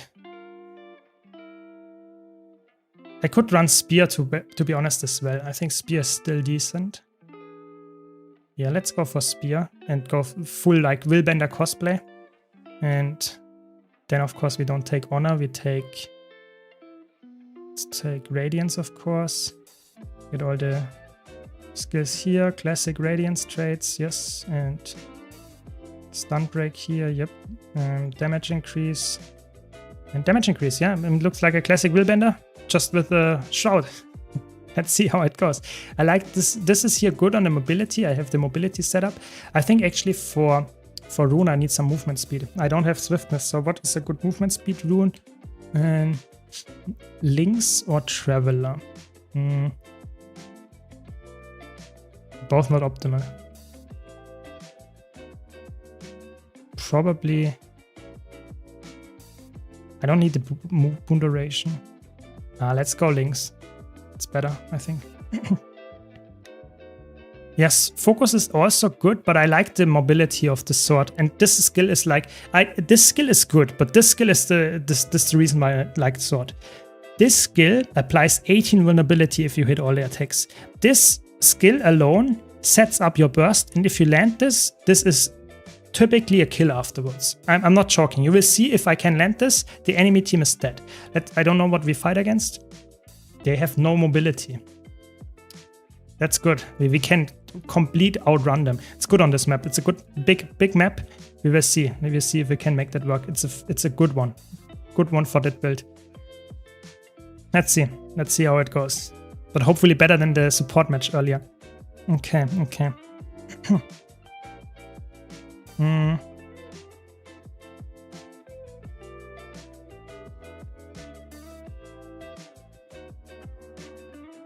Okay, okay. It's a good target. Is this the Necromancer? Who is it? No, it's the Dragon Hunter, not a good target. This is a good target. Yeah, that's what we meant. And let's go in the Shroud and move there and stop running. Why are you running? Okay. I have to push now and get the decap here. And maybe we get a 101 on the burst build. Let's see.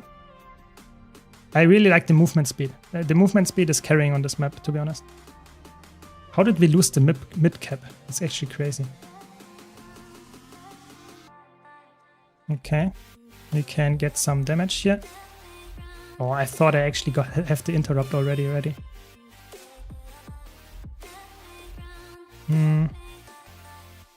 Have to be honest, this is not a nice matchup for me.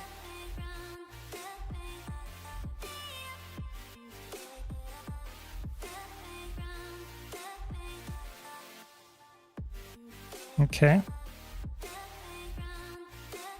Now we won the whole map. That's good as well. I take that. The damage, I'm not sure. Willbender would have done more damage, but maybe I'm just not as good as on this build yet.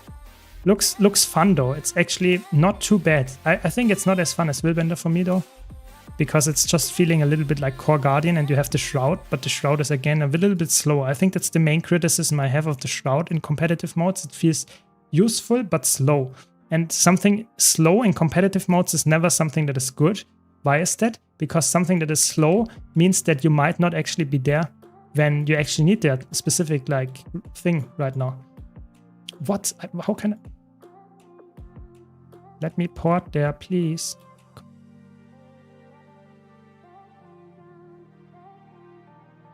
I don't know. I think there needs to be something unique to the class. I really think so. I think it is not bad. I think it has more potential than Conduit. That much is for sure. But I think it needs something. I think look at this attack. Like the map is like half crossed if you cast this once. It's so bad. It's really slow. The block is quite nice on most situations. It's also not that impactful, but at least you have a block. Blocks are always okay to have in a kit, for sure. I don't know. Why are you running? Exactly. It's such a good meme. I liked it a lot. It's such a good one. And do you prefer Torch or Warhorn on Heal Scourge? With the new changes to Staff and Transfusion, I actually really like to run Warhorn, because then I have permanent swiftness and can, so to say, the might upkeep is not too bad either. So with the Desiccate and stuff, I actually think I don't necessarily need the Torch. But if you have someone like a Quickness Herald or something in your party, then you don't need to run the swiftness. So you can drop the Warhorn. I would say in 90% of the cases I actually like the Warhorn more, in pucks at least. Yeah. Because might is less an issue than swiftness and you have more CC with the Warhorn. So I like that, yeah. I think there are some things that definitely are probably to get a rework. I think the specialized elements, like we already mentioned, and DJ said, is really important to get a rework. And I also think that Conduit and to some extent Luminary should get another look at. I think the Shroud here is in competitive modes feeling a little bit weird. It really is. It needs something that makes it like useful. I think the auto attack is quite weak. This one is like such a slow attack. This one is decent. I think that one is fun. That's also good to reposition. But like the flip over skill is so bad. You can't hit that 180 radius. That's like very hard to hit. I don't know. I think it needs some help. Look again, this is an unranked match. A very bad showcase again. It's so sad. You can't really showcase it that well because you never get a fair match where it's like very close and you can show how this actually works. Sad. Yeah, I think Conduit is like on top of my list how much changes they will get. I really think so. I think Conduit will get a lot of changes.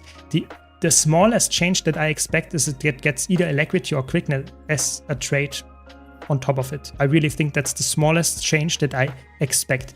I think that's almost guaranteed that this will happen. I think the only thing that is a little bit less likely is that we will get a full rework, maybe get another F3 skill or F4 skill even to make it a bit more unique. Maybe we will get that. Maybe we get some ambush mechanic like Untamed Test, maybe. But I think more boons is almost a given. Yeah, I think so.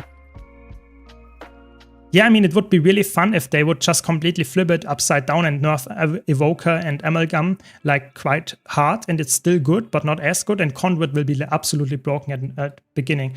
It could be, you know, they didn't have some testing before then.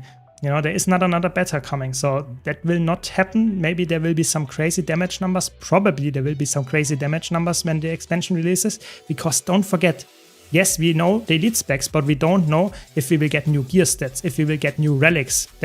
Everything might happen, and that could change completely how you play. You know, there could be a relic that is perfectly suited for Conduit as a DPS, and you will run that like all the time, has like, I don't know, 20% damage increase just for Conduit. Could happen, who knows? So everything is open at this point.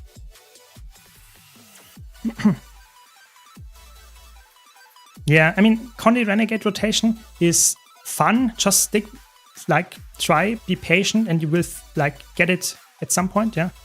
Just be patient, that's the important part. It's not a thing that is, like, yeah, that you will get in the first few hours. That's just not gonna happen. So I wanted to test Bava Nivos Relic. Why? Because it cleanses 2 conditions when I use a stance skill. So I have multiple stance skills that I could use. And this is a stun break. It's good.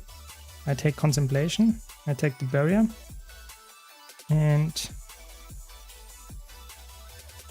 let's go for it. You know, let's do it. Let's go all in on the stances, I guess. Nah, let's not go. The healing skill is way better then. And energy cleansing. And is that good enough? Do we really want Spear on an aggressive, on a side-noting build? I think Greatsword is better. I'm like theory crafting a side-noting build right now, and see if that's gonna work. This sword is not that important though. I think on a side note, this is actually really potent. And sword is good for some mobility. Okay, let's try it like this. Let's see what kind of traits we want. Those we want, of course. And this one. This is the same. Light aura trait. Yep.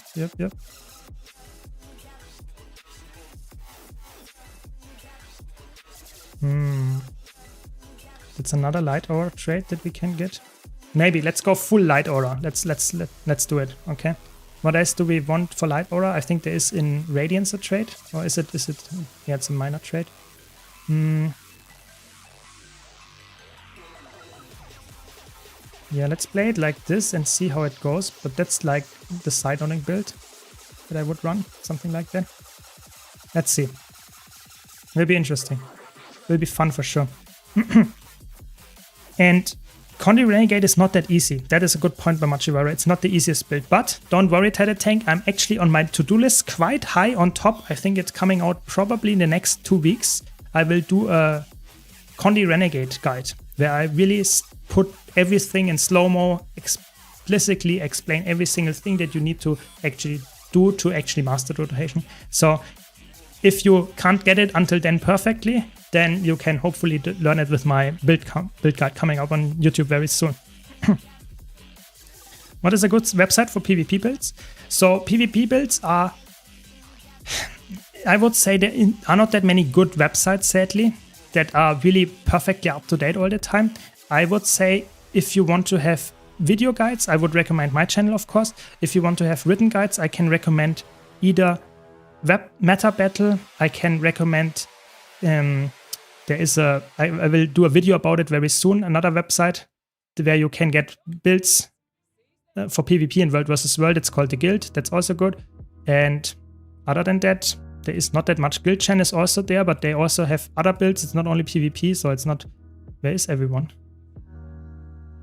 Okay, no one is here.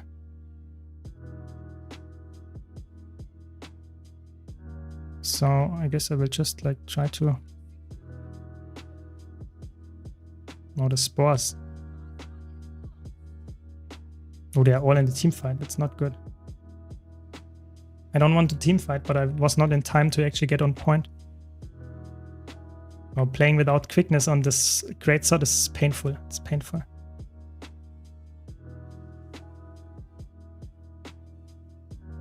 Okay, maybe I just push far now. Ooh, that does actually quite a lot of damage. Okay, let's push far. I guess that's again a match that is not that fair. You know, we just win the team fight and that's over. Yeah, oh, there we go. Let's see. With some damage. Ooh, the damage is actually good. Damage is surprisingly good. But sadly, it's not a good showcase. Yes, I have some kind of like chat cover with my big face for the person that just wrote in the team chat here. Yes, because you never know what people might write in chat. So better safe than sorry there. They are all dying here. Okay. Not the best like matchmaking there. That's a really cool skill. Looks cool. Cool animation. This guy is probably dead. Sniped with the judgment. Okay. No one here. Not a good one-on-one showcase either, sad.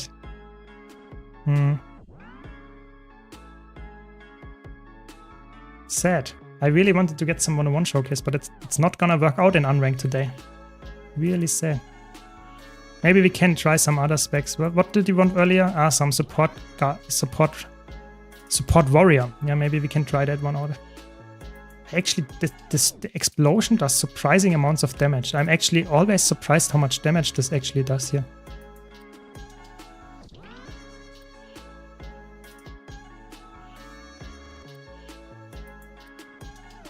It's actually, this looks like for me one of the most like promising versions of the Luminary, to be honest. Like a Bruiser Luminary, utilizing a lot of this trait here. Got a lot of light order that always explodes, heals you, gives you resolution, therefore you have more crit chance. Yeah, I think that looks like the most promising version of that. I don't know. What are my favorite professions in general? I would say if I had to choose 3 professions, I would choose definitely from just the profession standpoint, I would choose Mesmer, Revenant, and the last one is hard. I either would choose Necromancer or Elementalist. I think both of them are really fun. So Mesmer and Mesmer and Revenant are for sure on top there. Thanks a lot, Tassi, for the prime. Really appreciate the support. Okay, now we have some kind of outnumbered situation. Ooh, that was a lot of damage. Okay. Concentrate here a bit, then I will catch up on chat. But thanks for the support, really appreciate it. And more damage. And pull. Okay. Some more damage here. Nice. I mean, we are also completely circling them. That's also not that interesting, but okay. I will go now to our close node.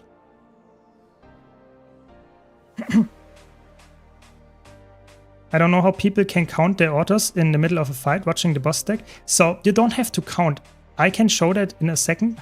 But very important is that your auto attack has always a different icon. So if you mean that you don't know where in the chain you are, you can just learn the symbol for the last attack of the chain. But if you are talking about how many chains you have to do, then of course you have to count. That's just how it works. Or you just get a feeling like muscle memory, how long the time has passed, or you try to find a spot. For example, you know that this skill is on cooldown for 10 seconds or something, and you know at 2 seconds of cooldown left, you can stop auto attacking. Something of that nature that can help there. But of course, you're right. You will not count your auto attacks typically in a stressful fight. That's unrealistic. I would say get yourself some kind of idea how you can make it work, and what actually helps to in the long run to. No, I don't have it. But it was close. That helps in the long run to make sure that you learn it and that you can guarantee that you will not like die counting auto attacks, but you did get the right number. That's definitely not what you want. Okay, it's over. That's it. No, I'm really happy to hear that, Tessie. Thanks a lot for your support then. Top player healing. Okay. That's. Oh, it was a five-person team. Yeah, not the best person. Yeah, that's.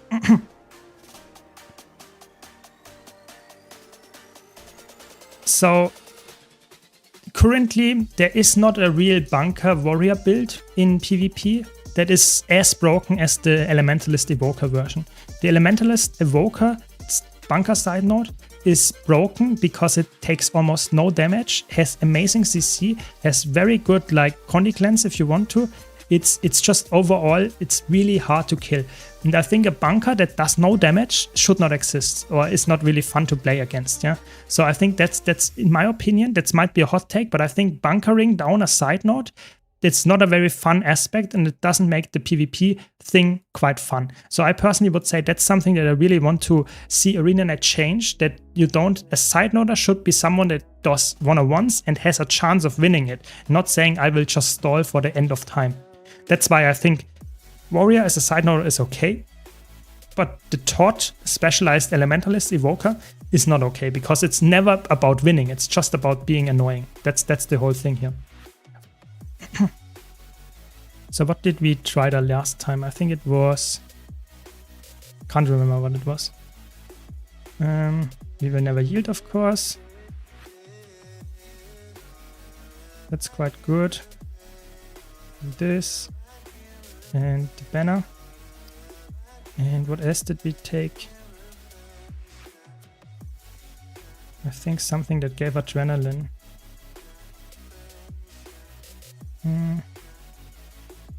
Not so sure. What else did we take? Banner is not bad either, but I need some more stun breaks though. I play this like...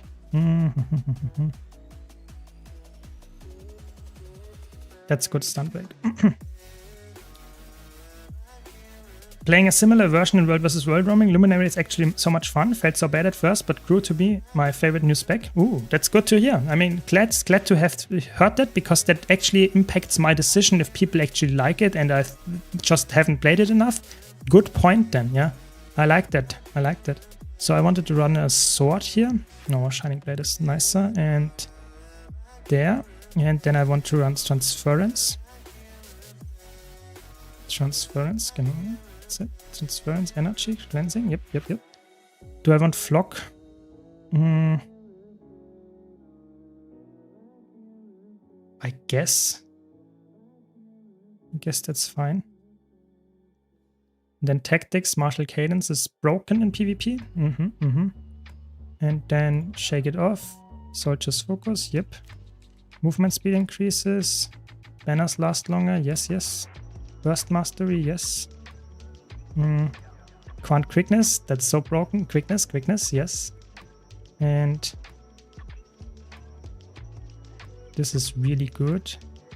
And this is really good. Let's try it like that and have some fun as a support paragon. Welcome, Snowdrop, you made it. Very good. Yeah, that's true. My favorite build in PvP is a support. Water attuned elementalists, specialized element only. That's it, yeah. Good support. Yes, I would recommend to see the auto attack chain on like a golem or something and just concentrate on the auto attack chain. So I will just go to this golem here and use the auto attack chain and see, oh, this is the last icon. And this one I have to look out for. When I complete this attack, I'm gone. That's what I would recommend. I would not count the auto attacks. And if you want to count the amount of chains that you did, then I would recommend trying to see, okay, I'm using this skill. Now it has a 9-second cooldown. In my normal rotation, I would go do this once. And now I do the second time and it's at 4 seconds. I can do my another skill or something. So those 2 tips are quite helpful, in my opinion, to learn, to understand how to stop your auto attack chains or when you actually do and cast something else. I think that's helping a lot. Hopefully that makes sense. Can I ask your opinion for another thing? Sure. I have Untamed and Scrapper fully leveled at the moment, but what class would you recommend to a new player that is not that hard to learn? I mainly do PvE solo stuff to unlock all things. I found a World vs. World guild. We mostly run on a circ with around 10 to 15 people. So do you want to level a new class or do you want to stick with Ranger and Engineer? Because that's definitely changing how you want to actually play. If you want to have a lot of like new classes, then you have a different suggestion than if you want to stick with Ranger and Engineer. I would say for Zerging, Druid is by far the best option. Like if you play Ranger, then I would say then it's definitely Druid if you want to stick to Ranger, but Engineer is way better in Zergs, like Snowdrop put it here. It's way better. You have like not Mechanist, you have Amalgam after the expansion release, you have Scrapper, you have Holosmith. They're all really good in World vs. World, whereas Ranger is not that good in a Zerg. And in solo stuff, it's probably Ranger is a little bit better with Untamed, but you can easily solo on Mechanist as well. So I think Engineer overall would, for your 2 game modes, looks a little bit more like likely to be good. But for solo PvE, if you like focus on that like a lot, you like 90% of your content that you do is solo PvE, then I would recommend Untamed. Yeah, definitely. But I would say you should choose, if you enjoy a specific class, all of them work in open world, especially if you want to do solo builds, even then it works every single class. So I would recommend just choosing one that you enjoy. If you like Ranger, if you like Engineer, stick with them. If you find them boring or you want to try something new, use the level 80 boost and find something that you enjoy as well. I think that's something that I can recommend. It's definitely not like, maybe it's not everyone sees that like that, because obviously I have 70 characters. I'm always someone that enjoys playing a new class and new builds and stuff. If you want to stick to something, that's also completely fine, and you will find something for Ranger and Engineer, definitely. Yeah, Untamed is good in GVGs, but I would say if you are like a new player, I'm not sure if that's something that you will actually do. You know, GVGs is typically not what you would do. Yeah, but maybe you have a GVG guild versus guild, and you actually like focus a lot on that content, then definitely Untamed is a good option for World vs. World as well. But I would say for Zerg, it's typically Druid that you choose here. And I think a Gale Shot might actually have some potential as some sniper for the backline. Why not? Yeah, true. Necromancer is always a good suggestion for people that want to have an easy class to play, because it's very good in all game modes. Like straight up, every single spec can be used in all game modes. And it's not too hard to learn. It has some builds have a high skill ceiling, yes, but the skill floor is not too bad. So it's always a good suggestion if you want to have a really easy class to start with. Necromancer is actually a good one. Okay, so now you will see the power of a real support. You know, this is like, in my opinion, probably the best support that we got with this expansion, or that we will get for PvP at least, because you have insane, you know, I'm talking like crazy amounts of like quickness uptime in PvP, which is something that is very, very good. Welcome, Beaver. Welcome. Yes, Minion Monster. That's like a very good class. I mean, with Ritualist is actually not a bad class. I think a lot of like the power DPS Ritualist and the quickness DPS Ritualist in PvE actually use like 2 or 3 minions. But actually there are minions in there, yeah. How many roles are in PvP and how many roles are in World vs. World? So in PvP you have the support role, you have duelist role, you have the roamer role, and you have the teamfight DPS role. So you have 4 roles in PvP, typically. And in Zerg you have, it's really hard in Zerg to define a role because there are like 3 types of support. Some is conning cleansing, sometimes is stability application, sometimes is healing. So some supports can fill multiple roles. It's really like in World vs. World, the roles overlap way more than they do in PvP. But yeah, maybe someone in chat has like a clear definition of the roles in World vs. World, but it's typically not the case. You can't define it just like in one word. Okay, so I'm like,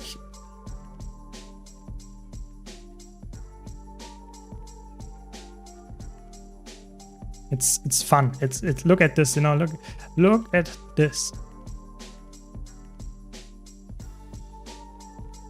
Get some stability maybe? No, don't get stability, but we get some nice healing output. And get some... Stop it! Someone help me!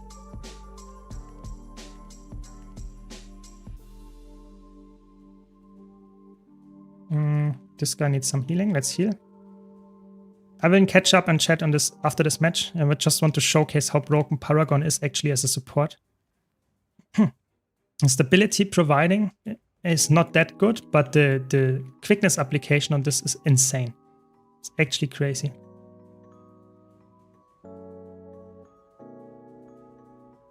Ugh. There are actually quite a lot of people on me. I have to disengage this.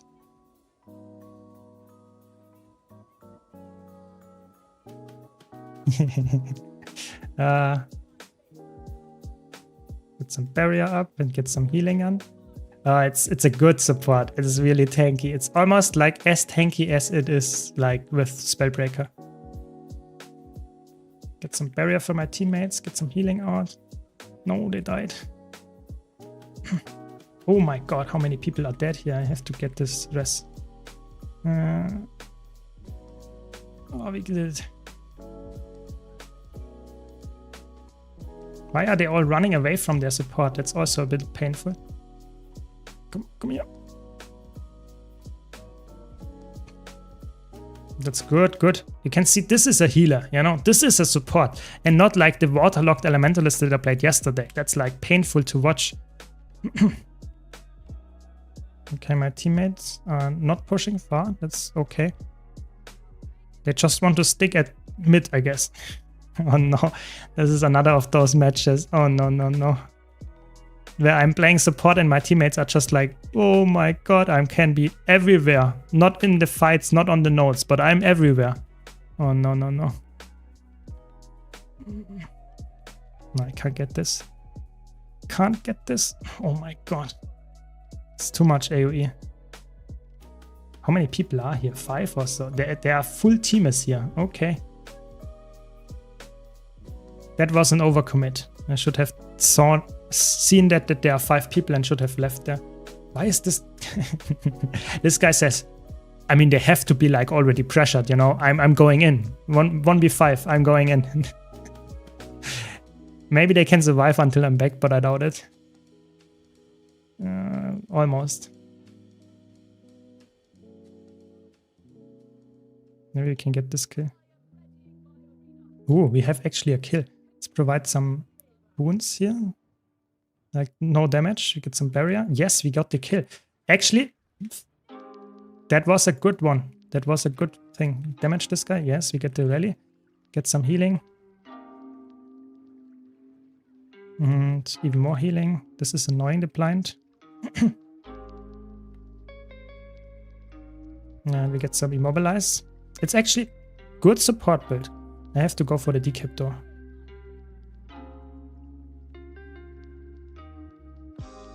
Nice, we got the decap. Now we can just leave and help my allies again. There are 4 people here. What? There are 4 people here. What are they doing? What are my teammates doing? There are 4 people and getting 1 rest. Oh no. That's a match. Let's see if we can win this, to be honest.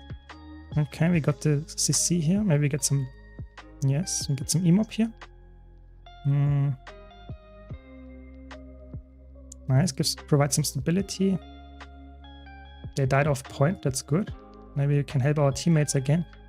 Classic supporter running around between 10 points to help our teammates. Was I in range for that?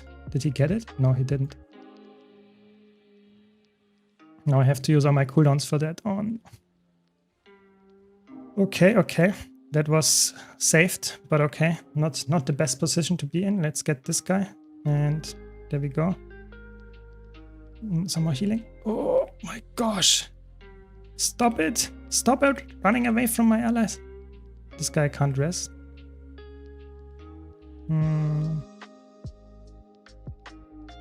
Get the interrupt here. Get some damage. And we get the kill. Now we have to go to this guy again. What are they doing? Where are they fighting? Stop!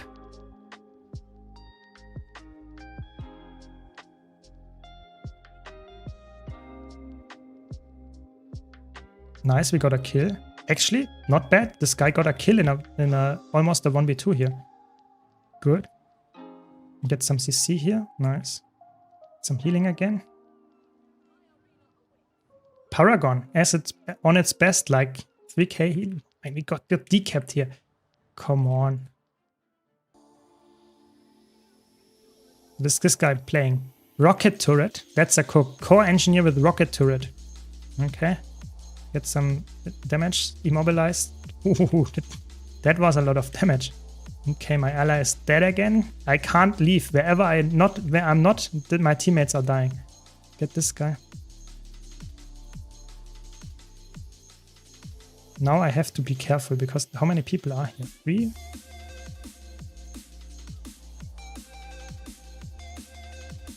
Okay. This is a good target. Please go on this guy.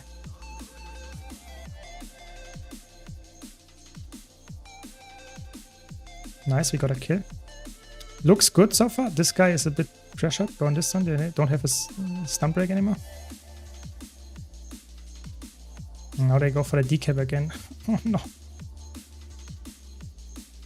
To go for this. To get this, yes, very good. We did get it.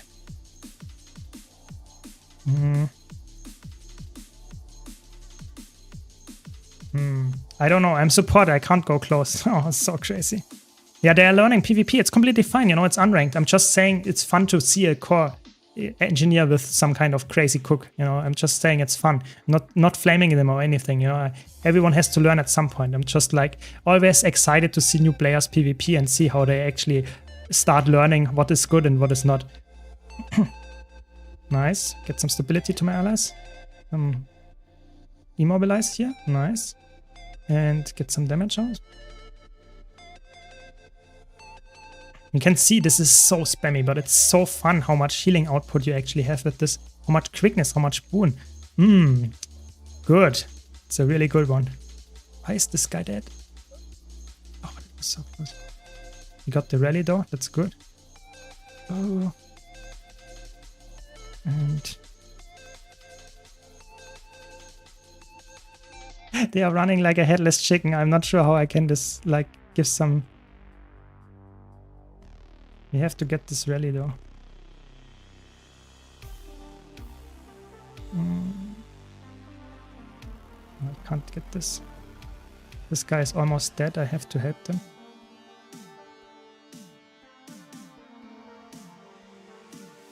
This is such a close match. It's actually crazy. He teleported on me and got hit. The support killed him. Another one. Nice. Our ranger sniped him from far away. Very good. Oh my god. It's another one. Oh no. Oh no. I can't get this res. Oh no. Get some pull here. Get some damage in. I have to hold this point. We are like only 40 points ahead. This guy's in vengeance.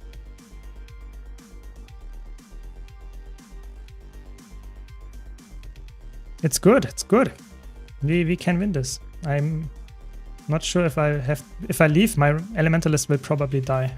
Maybe I can get this rest though. Yep, just as I predicted. Wherever I'm not, my Elementalist, my teammate, will just not win this. Okay, we can go for this. And just, I think I will get the rest anyway. This guy does no damage. And get some healing to my allies. Oh.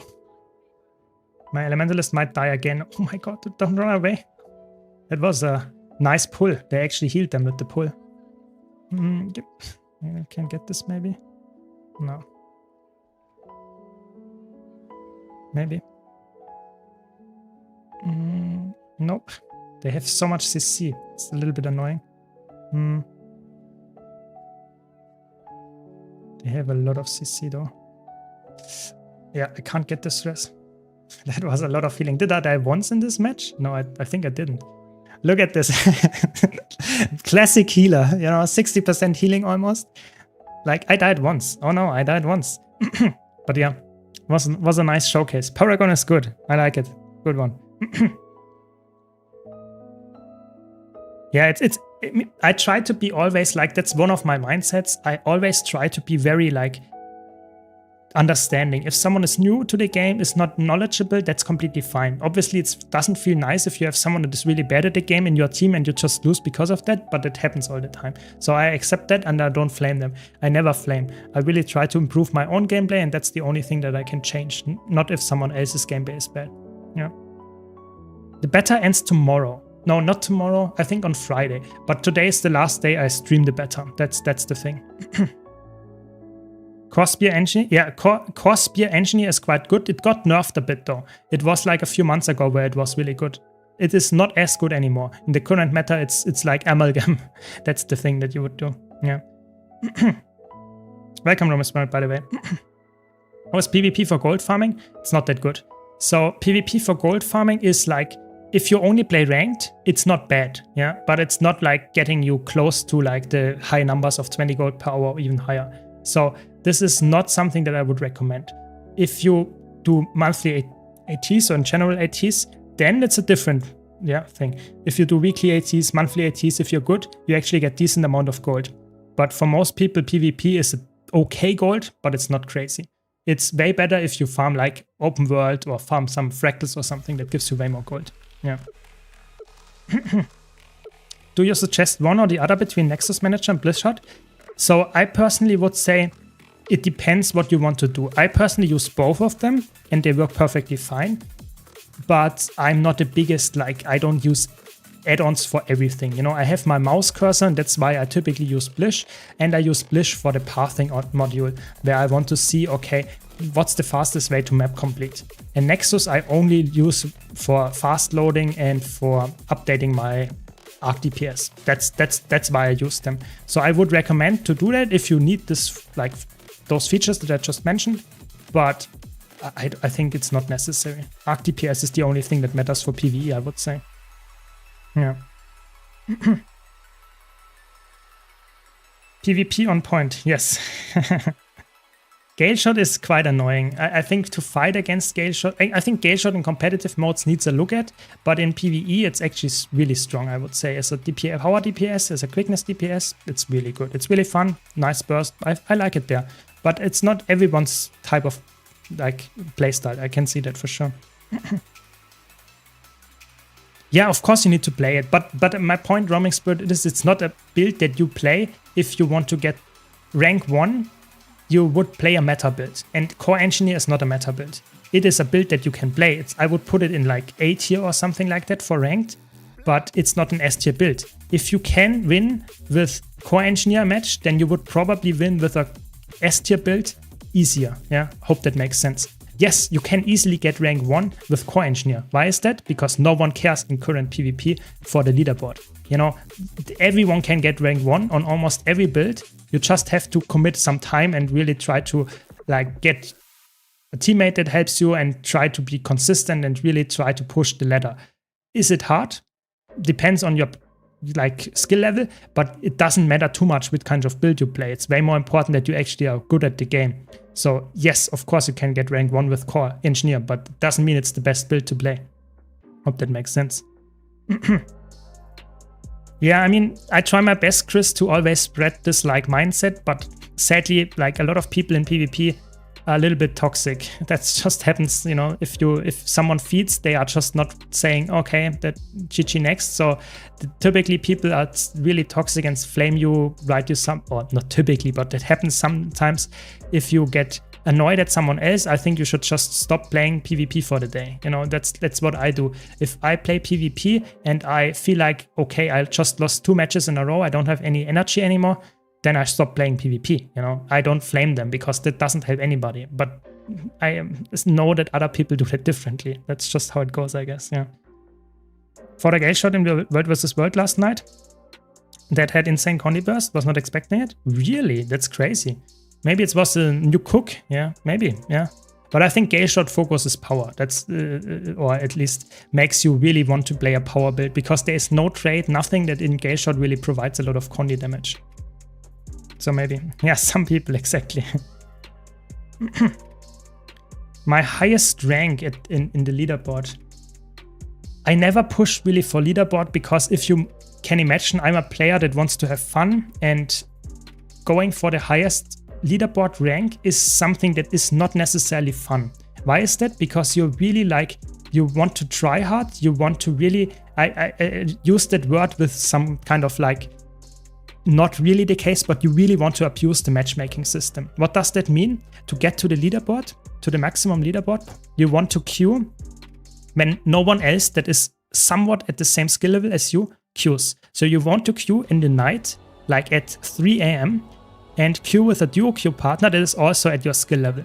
And then you queue at this time, and no one in the enemy team will be close to your like level, and you will just 2v5 them, yeah? And if you do that, you only get 1 rating. But if you do that for the whole season, at some point you will be the first, because you will never lose a match, yeah? Or at least almost never.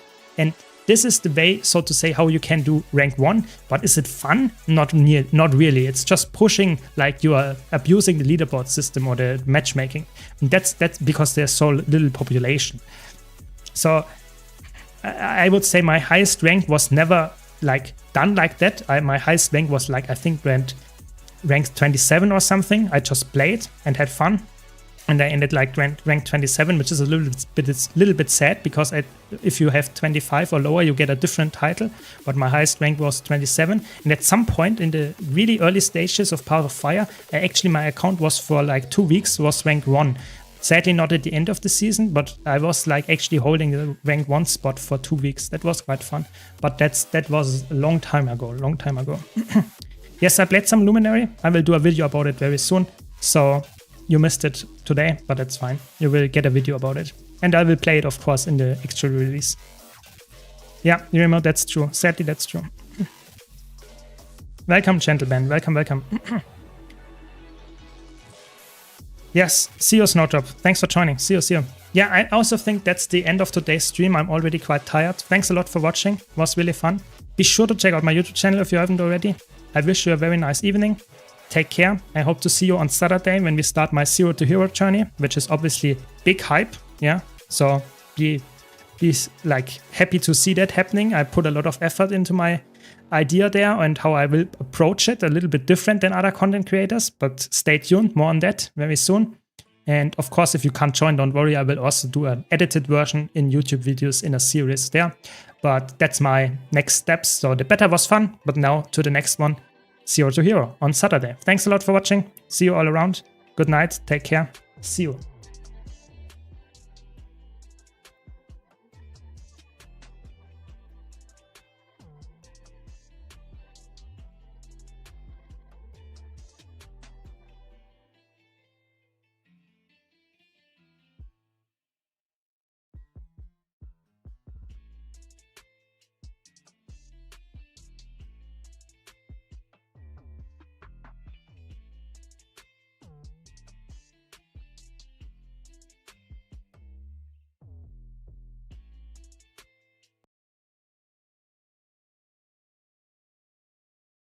for exactly, you know? And I feel like it's not for me.